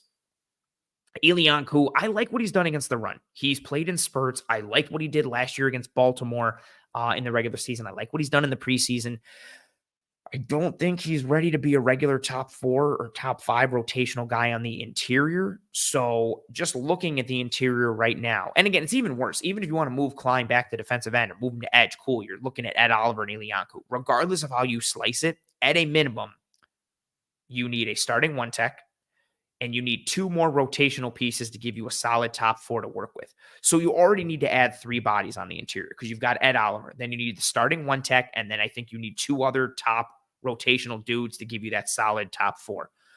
So you need 3 bodies just from that perspective alone. Then, again, for just bare minimum conversation, let's say you have to add another 2 for depth and competition with Elianku, and depending on how you view Cameron Klein. Maybe even you need to add 3. But again, just for devil's advocate's sake and conversation purposes, at a bare minimum, you need to add 5 interior defensive linemen, 3 of which are going to be important to your defense. 1 is going to be a starter and receive starter reps. The other 2 are going to be solid in that rotation. You basically need to add, I'm not saying add these players. You basically need a Daquan Jones, a Jordan Phillips, and a Tim Settle, or a Daquan Jones, a Tim Settle, and a Poona Ford. You need 3 more top rotational pieces. You need a legitimate starter and 2 solid rotational guys. Just off of that, basic. And then you need more for depth, anywhere from 2 to 3 bodies. But again, just for a bare minimum sake, you need to add 5 interior defensive linemen. So all in all, bare minimum, you need 8 defensive lineman additions between free agency and the draft. Again, I went 3 for edge, 5 for the interior defensive line. And that's just saying bare minimum. And that's also not even factoring in the level and quality of the additions that you bring in. I'm not even talking about this guy needs to be great. You need to bring in a starter of this capacity and this skill set. I'm just talking about basic bodies. Just to fill out the roster, bare minimum, you need 8 defensive line additions between free agency and the draft. When you start to factor in the level and the quality of the players that you bring in, that's when things get a little more worrisome, and that opens up a whole nother conversation with anticipated cost and cap space and contracts and so on and so forth. And I don't want to get too much into cap work right now. I talked about it before. That's going to be for the salary cap spectacular. And I don't want to bog more of the schematic conversation with numbers and math. But with the anticipated cost and cap space, you're probably looking at the additions for the defensive line definitely coming in the draft. And then I would expect like multiple 1 year or 2 year deals in free agency. They could be legitimate 2 year deals like a Tim Settle, or they could be a 1 year deal with a void year like Leonard Floyd. And if they get those, say you get those 1 or those 2 year deals, and that's how they choose to round out this defensive line grouping, this is what's also troublesome with me for the defensive line grouping and why I think this is such a big priority as well. I think there's going to be a handful of 1 and 2 year deals on the defensive line, but if you get that, we're back to having a very similar conversation next offseason and the one after. They're going to continue to have to churn out this defensive line grouping year in and year out. I put out a mock draft earlier today, just top 3. And also I want to preface this too, disclaimer, and I said it in the tweet. Mock drafts are useless until free agency happens because team needs are going to change so drastically. But if I have time to kill and I'm just chilling, like waiting for something, I'm like, oh, I'll do a quick mock draft. It could not have worked out better. Yikes for me. I got Byron Murphy in the first round, defensive tackle from Texas. I got Cam Kinchens, safety from Miami in the second round. And I got Javon Baker, wide receiver from UCF in the third. There's no way it works out like that. But I say that to say this. Defensive line is going to be a premium important position for this team. You need, not only do you need bodies, you need high functioning quality bodies, and you also need control and term and cost effective production on that position grouping, which is why I think defensive line in the first round, as much as it's going to annoy the hell out of everybody, I really think it makes a lot of sense. If Byron Murphy from Texas falls to 28, I'm throwing that pick in there 1,000% every single time, even over Cam Kinchens and Tyler Nubin, who I love. I just don't think Murphy's going to fall, especially after him pulling out of the Senior Bowl.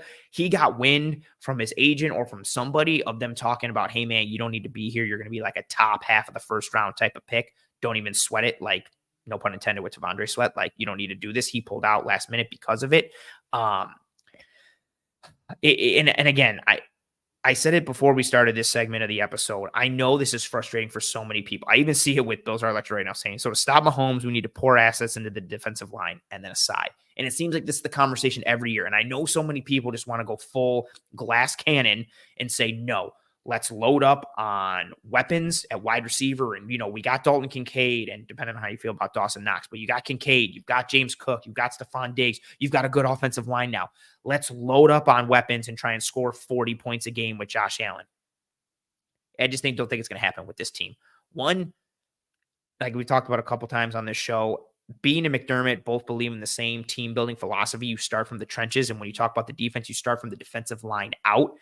And there's so many holes on this defensive line. Again, I'm not even getting into the part of the conversation of, you know, quality and scheme fit and skill set. I'm just talking bare minimum bodies. Like, they just don't have the bodies. If you looked at the wide receiver grouping right now, the grouping we just came off of that we talked about in the first segment of this episode, we were talking about, you know, scheme fit and skill set and what you're looking for and role and all of these pieces. But you could still put a wide receiver grouping together right now. You've got 1, 2, 3, 4, 5, 6, 7, 8. You've got 8 wide receivers on the roster and under contract for 2024. Now, it's not going to be fun and it's not going to be sexy because you've got Stephon Diggs. Your top 3 are going to be Stephon Diggs, Deontay Hardy, and Khalil Shakir. And then you're looking at KJ Hamler, Justin Shorter, Andy Isabella, Tyrell Shavers, and Brian Thompson. But just from a bodies perspective, you can have a full wide receiver room. The Bills don't have a full defensive line room at all.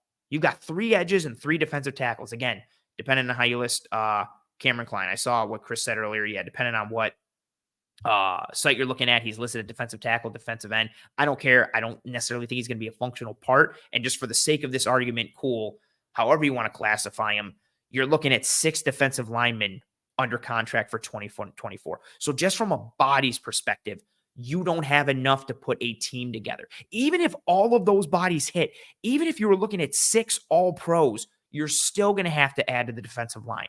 Like, put that into perspective. Even if all 6 of those dudes were all pros, that's still not enough for a game day rotation on the defensive line. You still would need to add to the defensive line. But all 6 of those guys are not all pros. One of them is Von Miller with significant question marks. One of them is Kingsley Jonathan, who's we still don't really know what he is. Then you've got Ilianko and Cameron Klein. So you don't have 6 All-Pros. And even if you did, you would need to add to that position grouping. But because you don't, you have to add even more from a quality and a talent perspective. This is my biggest offseason priority, and there's going to be so much movement that's going to happen here. Again, I anticipate a lot of 1 and 2 year deals in free agency, but I wouldn't be surprised if at the end of the first round, if Byron Murphy was somehow there, I would love that pick. I don't think he's going to be there. But if they went with a Darius Robinson from Missouri, well, Adam comes in and says, it sounds like we're screwed. I mean, it's not great. But this is funny too. Joe saying, hearing Ant talk about the D-line is making me feel the way I did when I first found out about global warming. I like that. That's making me cough. Well played. Well played. Yeah, I feel like I'm in like the war room and I'm Dennis Quaid in The Day After Tomorrow, and you're all the people that are like, well, when is the storm coming? I'm like, tomorrow. Yeah, not great. And again, it's a conversation that I know people don't want to have. Like, it's annoying. It's annoying to year after year be like, well, what are they doing on the defensive line? What are they doing on the defensive line? Hey, what about the defensive line? But it has to happen this year. And again, just from a bodies perspective, they do not have enough bodies to have a functional defensive line in the NFL. Just off of that. Then it gets even more dire because now it's not just like you don't have enough bodies just to field a squad. That's not even taking into consideration quality, talent, scheme fit, all of these pieces. So, Jordan's saying, so what I'm hearing is there's no chance we give up all of our draft picks to go get Marvin Harrison. I mean, you could. And then again, maybe you score 50 points a game and defense doesn't matter and you win every game like 50 to 35, which is possible. No, RJ. RJ says, screw it. Let's play a 3-3-5 on defense. How dare you? Get out of here with that stack. We're not doing that. How dare you? I know you're kidding, but how dare you? Chris saying, Anthony, what do you think about the defensive tackle Newton? Yeah, Jerjon Newton from Illinois. Haven't watched him this year. Watched him and Keith Randolph on Illinois last offseason. I haven't done defensive tackle work for the draft yet, aside from Byron Murphy and from T'Vondre Sweat in my Senior Bowl prep. But I've heard a bunch of good things on Newton. And again, I liked his tape last year. Him and Keith Randolph, I liked a bunch last year. Both dudes from Illinois. So I'm hoping the tape will look nice again. I know he's been mocked to the Bills by a couple people, I think. But I wouldn't be surprised if the Bills went defensive line in the first round. Again, just because of the need. We know how, and this isn't even, I'm saying I wouldn't be opposed to them doing it. And I'd like them to do it given, again, where we sit right now.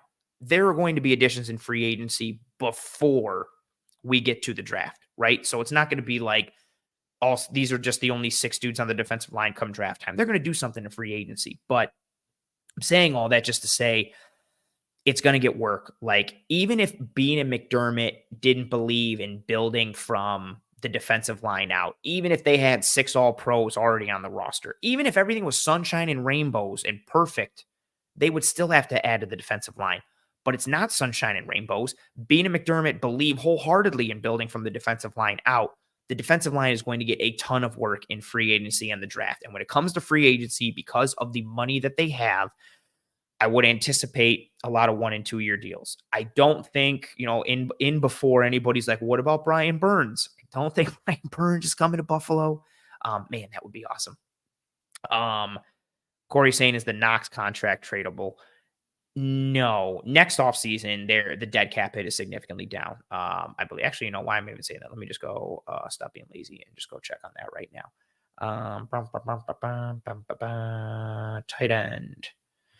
Tight end, Dawson Knox. No. This year, if he is cut or traded, doesn't matter.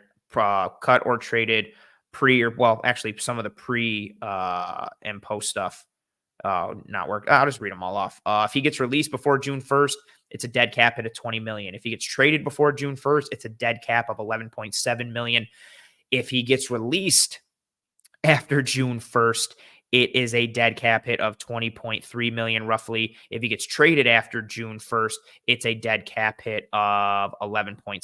So no matter how you slice it, he's got a significant dead cap hit. Next year, his dead cap hit is only $7.8 million. pre and post stuff. So that's a lot better when you're looking at it. But no, Dawson Knox isn't going anywhere just because of the contract. Ooh, Braden Fisk. Solid week at the Senior Bowl, very solid week at the Senior Bowl. Somebody who myself and Eric Turner both like. We talked about him last week. I'm sure he'll come up on the film room a bunch. But yeah, Braden Fisk is an option there as well. But yeah, it's dire to a degree, but it's frustrating as well. Like, again, to know how many resources they pulled, to know that like Boogie Basham didn't work out when they double dipped with him and Rousseau, to see the injuries that they had to Von Miller. Like this grouping looks so different right now. If Basham panned out and Von Miller didn't get hurt, then you have like a solid top three. You're like, okay, cool. Boogie, Groot, and Von. Sweet. Let's like add somewhere else. We got to add like one more edge, maybe two. We'll see what happens. Yada, yada. Yeah, it's a position grouping that, again, is going to need attention. I don't think this should surprise anyone, knowing Beane and McDermott's philosophy, and, again, just kind of laying out what they have. And that's why I wanted to put that in perspective. And, again, now to get into some of the skill set conversation, like I mentioned, so you need that prototypical one tech. Ed Oliver is that three tech. So you need that one tech, that person who was lining up on the inside shoulder of the guard most times in those 4-3 over fronts. Somebody who can withstand double teams, hold strong at the point of attack, take on those double teams, drop the knee, reduce your surface area, split, but also get upfield, get penetration, work some stunts, be able to play off of Ed Oliver. You're looking for Daquan Jones or Daquan Jones's skill set, frame, type, all that kind of stuff. That's what you're looking for at that one tech piece. The rotational spots on the interior can vary. You know, maybe you go more of like an undersized guy as your 3 or your 4, but I think when you're looking at the defensive tackle spot, again, you're looking at Ed Oliver and a Daquan Jones type as your 1 and your 2. And then with 3 and 4, I think you're just looking for guys who kind of do a little bit of everything, or maybe have more of a niche role, but they're going to have to spend resources in order to get that. And we know how this front likes to attack. We know they're a one gap penetrating front. So you're looking for guys who can own their gap, who can leverage their gap, good hand usage, good leverage, the ability to get upfield. You're looking for quickness, even if they do have size. Like guys like Linval Joseph were really kind of outliers in terms of what they look like on the interior. So you're looking for guys, again, quickness, one gapping, penetrating, aggressive, front facing, upfield type of action from your interior players, especially from a depth perspective. On the edge, pocket compressors. But if you are looking for me, if Von Miller is going to be edge 3, I think you need like another Leonard Floyd type to be brought in to rush opposite of Greg Rousseau. I don't think Greg Rousseau is there yet as a pass rusher where he can be your true edge 1, where he's the guy double teams have to go to, or if he's one-on-one, he's winning. Like that was Leonard Floyd last year, where he was just owning everybody, especially in the early part of the year. And so if Von is edge 3, Groot is edge 2, that means you need to bring in a 1 or another 2 who has a pass rush specialty. Like if Greg Rousseau is one of your starters and Von isn't the other, your other starter their dial has to be turned up more from a pass rush standpoint in order to pair well with Gregory Rousseau. And then if you're looking at edge 4, you're looking for that AJ Epinesa type, or maybe you're looking for another Shaq Lawson, somebody who can really set the edge. That can be more niche down and more of that role. But yeah, man, there's a lot of moving and shaking to happen with this defensive line grouping. But I think Beane knew this, and I'm here with you, Brian, saying, really hoping Von is back to being at least solid. Yeah, I would like that. Roy says, do you think Beane uses the 5th-year option on Groot? I would think so, considering how good he's been against the run. And he's not a bad pass rusher. I just don't think he's there to be a true number 1 off the edge from a pass rush perspective. But considering how good he is against the run and how good enough he is as a pass rusher, yeah, I think he uses that 5th-year option. Last position group that I want to talk about from a priority standpoint. So I have a top 3. Again, we went with wide receiver first, but that's not my number 1. Defensive line is the number 1. And if I don't even know how to rank edge and defensive tackle, I think they're both equally worrisome. So defensive line is number 1 priority. Wide receiver, I think, is probably 2. Number 3 is safety. This should not be a surprise to anybody who watches this show. Under contract for 2024, what you have right now for the Buffalo Bills at the safety position, you've got Jordan Poyer, Damar Hamlin, Kendall Williamson. So you've got 3 players at safety under contract for 2024. Now, I don't think anybody saw, but I held up 4. I don't know why I held up 4. It should have been 3. So you have 3 players under contract. Now, a key point here for Mr. Jordan Poyer, he could be cut, and the Bills could save $5.5 million and have a dead cap hit of 2. So he is a potential cut candidate. I don't think he gets cut. Yeah, as Bills are lecture says, safety covered is bare. Joe comes in and says, safety? I know, what a shock. I don't think Poyer gets cut because of what the safety landscape looks like and what he's meant to this team. But given the need to have money and salary cap space, I wouldn't be surprised if Poyer got cut. But let's just say Poyer stays, right? Cool. At a minimum, bare minimum, just like we did for the defensive line, at a bare minimum right now, you need another starter to play opposite of Jordan Poyer. I don't know what's happening with Micah Hyde. I think he's going to retire. Again, he's a UFA right now. Sorry, I had to take a drink there, but I'm going to get into more of that conversation in a minute with what you need from that safety grouping. Oops, I accidentally muted myself. So as of right now, again, at a minimum, you need another starter. I personally would like that done via the draft. My hope is Cam Kitchens, Tyler Nubin. I'm going to continue to speak that into existence until they become a Buffalo Bills reality. Again, my hope would be Byron Murphy, the defensive tackle from Texas. I just don't think he has any shot of being there at 28. I think he goes in probably the top 20 or at worst the top 25.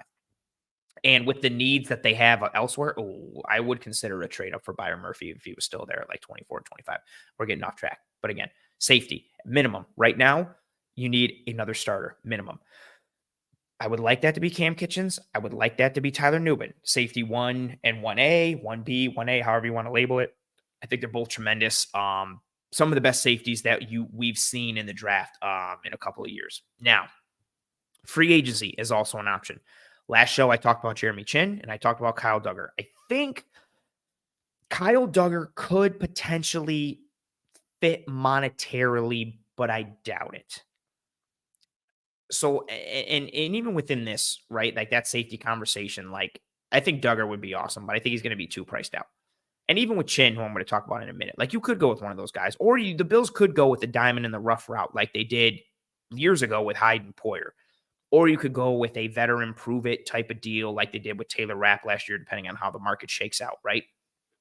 I talked about Jeremy Chin last show. I'm going to continue to talk about him. He's someone who I've always had my eye on since he came out several years ago.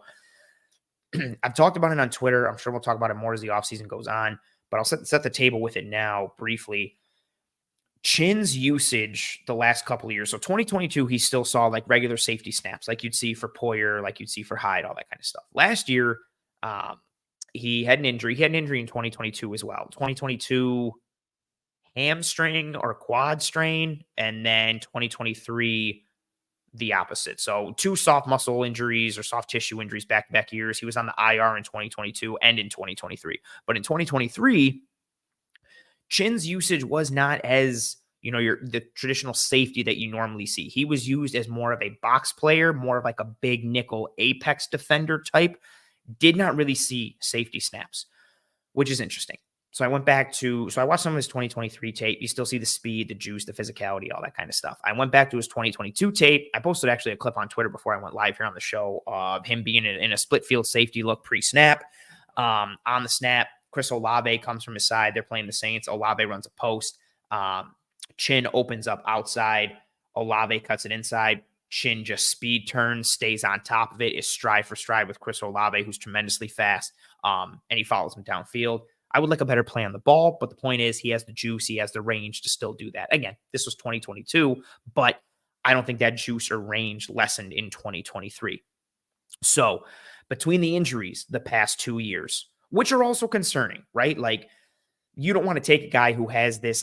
I'm wary of guys who consistently have soft muscle type of injuries. It's different than a guy who broke his leg and then broke his hand. Like sometimes things are fluky, like the way Tank Dell got hurt, right? Like that's a fluky type injury. Like it could happen to anyone. It's not indicative of him being like soft or like wearing down. Like dude got caught in the wrong place at the right time. It is what it is. But guys who continuously have like soft muscle injuries, especially back-to-back years, that's worrisome for me. So I think that's a fair thing that might want to scare you off from Jeremy Chin if you're the Buffalo Bills, or it might scare him off enough from other teams that he comes in a little cheaper to the Bills. And when you pair that injury history with some of the usage, maybe teams are scared off in general. Listen, this guy got moved down to the apex and box type of role. Maybe he can't play deep. I think when you watch the tape, you'll see that he still can. But between the usage and the injury history, I think there's an opportunity for Chin to fit into the Buffalo Bills model based on price. I think he could be a guy that is not going to break the bank.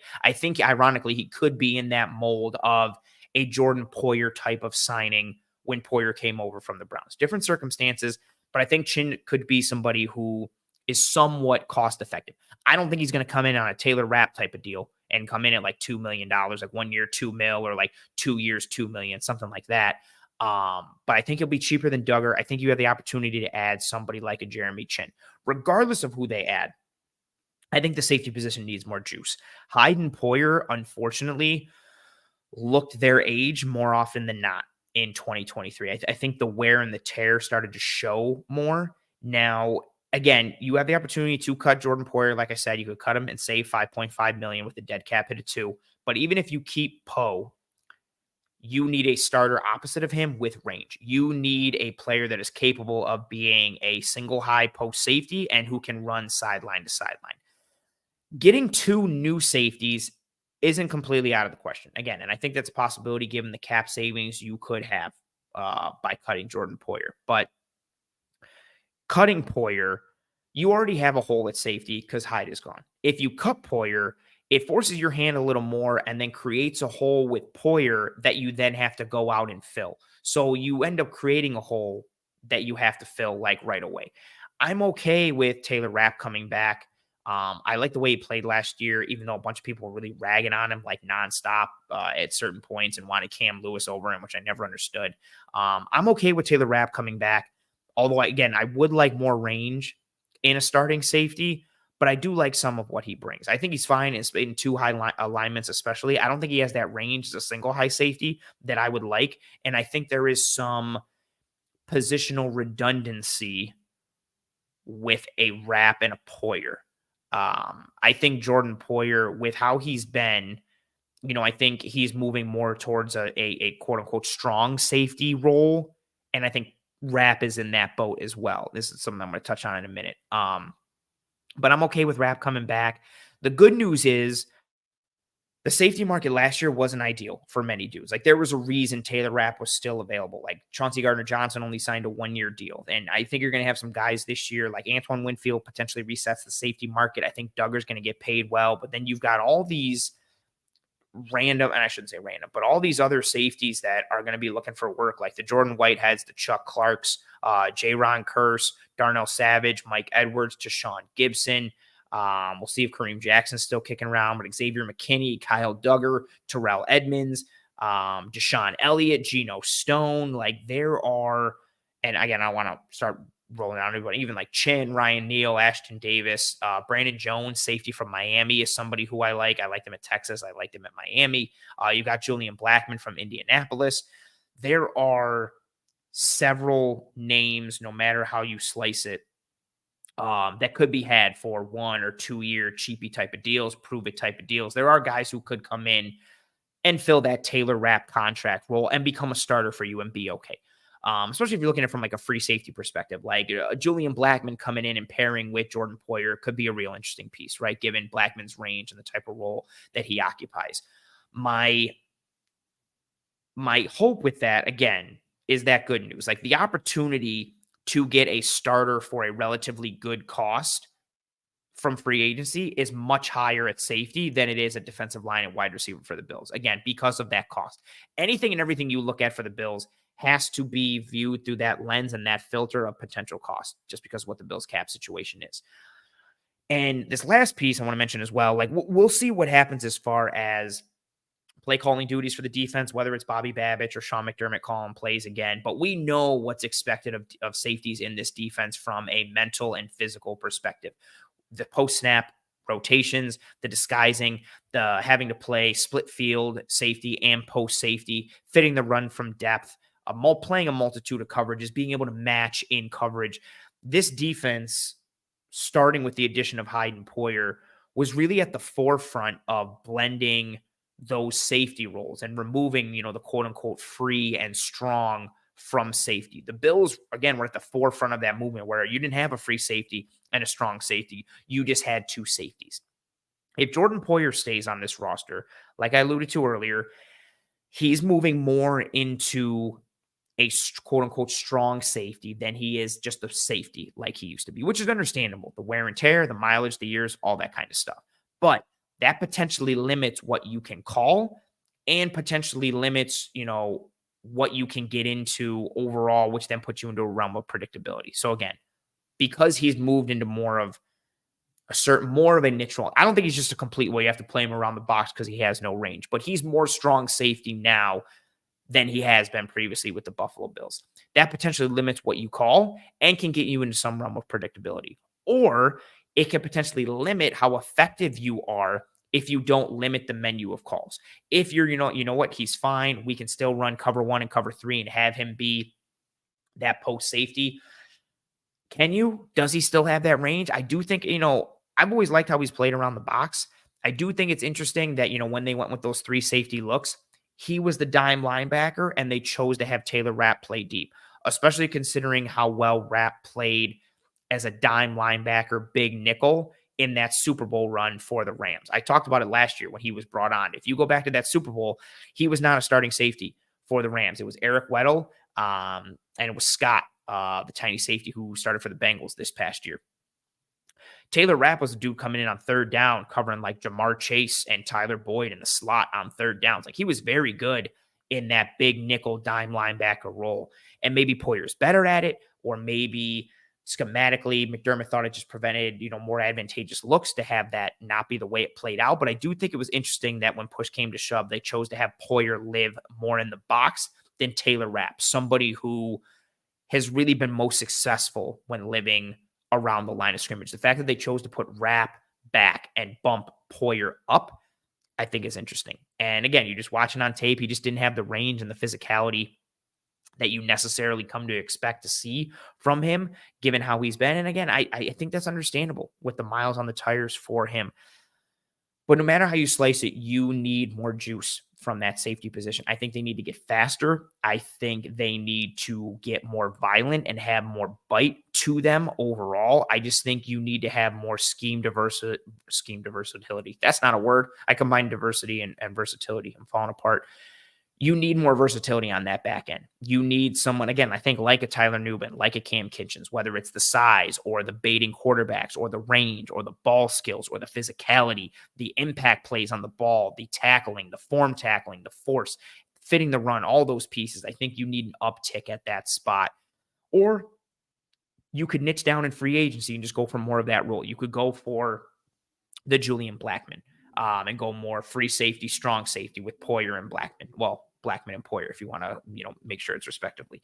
But again, that limits you. Teams are going to know more. Okay, Blackman's going to be the deep safety. Poyer's going to be around the line of scrimmage. They might run too high, but if they're spinning, we know who's going to be deep. We know who's going to be short. We know who's buzzing or who is. Brian said, I love versatility. I know actually it is kind of a good word. It kind of works. But when you have guys in those type of roles, it can get predictable to a degree. If a quarterback can look at a safety and scout out the tendencies and say like, okay, like there's Poyer, there's Blackmon. Okay, they're showing too high pre-snap. If they shift a single high pre-snap, I know Poyer's the one that's coming down, so let me key on Jordan Poyer. Granted, you can know that on defense, kind of play some, some mind games and some Jedi mind tricks and chess matches off of that, but it's still tough. So that safety position, I'm still torn on whether or not to keep Poyer just because I just don't like the idea of creating another hole that you then have to address. And I do think Poyer can still get the job done, but then you have to pair him with a nice piece at the other safety spot in terms of range, juice, and ability, which is why I gravitate towards the Cam Kitchens of the world, the Tyler Nubins of the world. I love Jeremy Chinn. I wonder how similar Chinn and Poyer are, especially with Chinn not functioning as a deep safety last year. Like, How comfortable is he just going back there and being that single high post safety in cover 1 or cover 3, like it being that roamer and having to go sideline to sideline over the top and cover 1 and be that leverage guy on the interior or covering that middle third and cover 3. So I think that how you pair them, that's the next step in the conversation too, schematically. How are you pairing these safeties together? Because if you're keeping Poe, who you partner him with becomes a very interesting conversation from a skill set perspective in terms of what you have to look at that other safety. And if you're going with 2 brand new safeties, that presents a whole nother set of conundrums and worries as well. But for me, those are the offseason priorities for the Bills. Again, not in that order that I went in this episode, but wide receiver, defensive line, and safety. And there's going to be a lot of moving and shaking starting right with free agency. I'm not expecting to see like some big, sexy splash name. I think like the sexiest name you're going to get is like a Jeremy Chin or a Van Jefferson or Demarcus Robinson or Julian Blackman or like a Darnell Savage. Somebody you're just like, oh, okay, like a 1 or 2 year deal here type of thing. They're going to round out this defensive line with free agent moves. We'll see what happens at wide receiver and free agency. But the good news is they have a ton of draft picks. We know Bean has done some cap gymnastics in the past to free up some money. And there are, dollars that can be freed up with extensions and knocking down cap hits and all of these pieces. And that's kind of, this is a good comment here too from Bills Are Electric saying we don't need sexy, we need bodies. And that's the big point too, right? The Bills are in a certain situation with certain position groupings where you just need bodies, which is also worrisome because that just means you have to fill the roster out. But then also from a talent and skill set perspective, what are you getting? Because you obviously need to fill the roster out, but you don't want to just put a guy out there just to put a guy out there. But that's also the kind of situation that they're in. So it's going to be very interesting offseason for this Buffalo Bills team. I'm going to switch the banner here and say toodles, folks, because we're going to wind down and get out of here on Disguised Coverage. Before you folks go, if you have not already, please, please, please, and thank you, drop a like on this video if you have not already. Whether you are watching live now or watching later here on YouTube, like I said earlier, likes are the lifebloods of the algorithm in these streams. So please, please, please, and thank you. Drop a like on this video if you have not already. Please, please, please, and thank you. If you're listening on one of the podcasting apps and or platforms, that's cool too. Please rate and review and subscribe to Disguised Coverage. Turn on notifications for the Disguised Coverage playlist here on YouTube. Subscribe to the Cover One channel as a whole. Thank you very much to Carl for your super chat earlier in this episode. And thank you very much to everybody who rode with me live here. I didn't know what, numbers are always, usually down in the off season. And I appreciate you folks tuning in. I didn't know what it would be like. Again, first week in February, it's Super Bowl week. People might be depressed or annoyed that it's the Chiefs again. And then we're after the Senior Bowl and kind of in the doldrums of the off season. But this was absolutely awesome. So I appreciate you folks tuning in, stopping in. The chat was awesome. The back and forth with each other, the questions and thoughts from myself. This was awesome. So if you folks could continue to be that awesome and join me every single Tuesday, 9 p.m. Eastern throughout the entirety of this off season, that would be absolutely awesome. So again, thank you to everybody who joined me live here on this episode. If you did not join me live and you are watching later, listening later, again, any of the podcasting apps or platforms, whatever form or fashion your view, your listen, your download, your support comes in, I greatly appreciate it. And I thank you folks very, very, very much. Tell your family and friends and loved ones about how awesome this show is. Word of mouth is always great. If you thought the show was terrible, tell your enemies about the show and try and ruin their day by making them watch me talk about the Buffalo Bills and talk football. I see a lot of the kind words coming in the chat. I say it all the time. I don't pull them up for myself when I'm solo because I think it's corny, but I do see them and I greatly appreciate them. Thank you folks very much. Have a great rest of your week.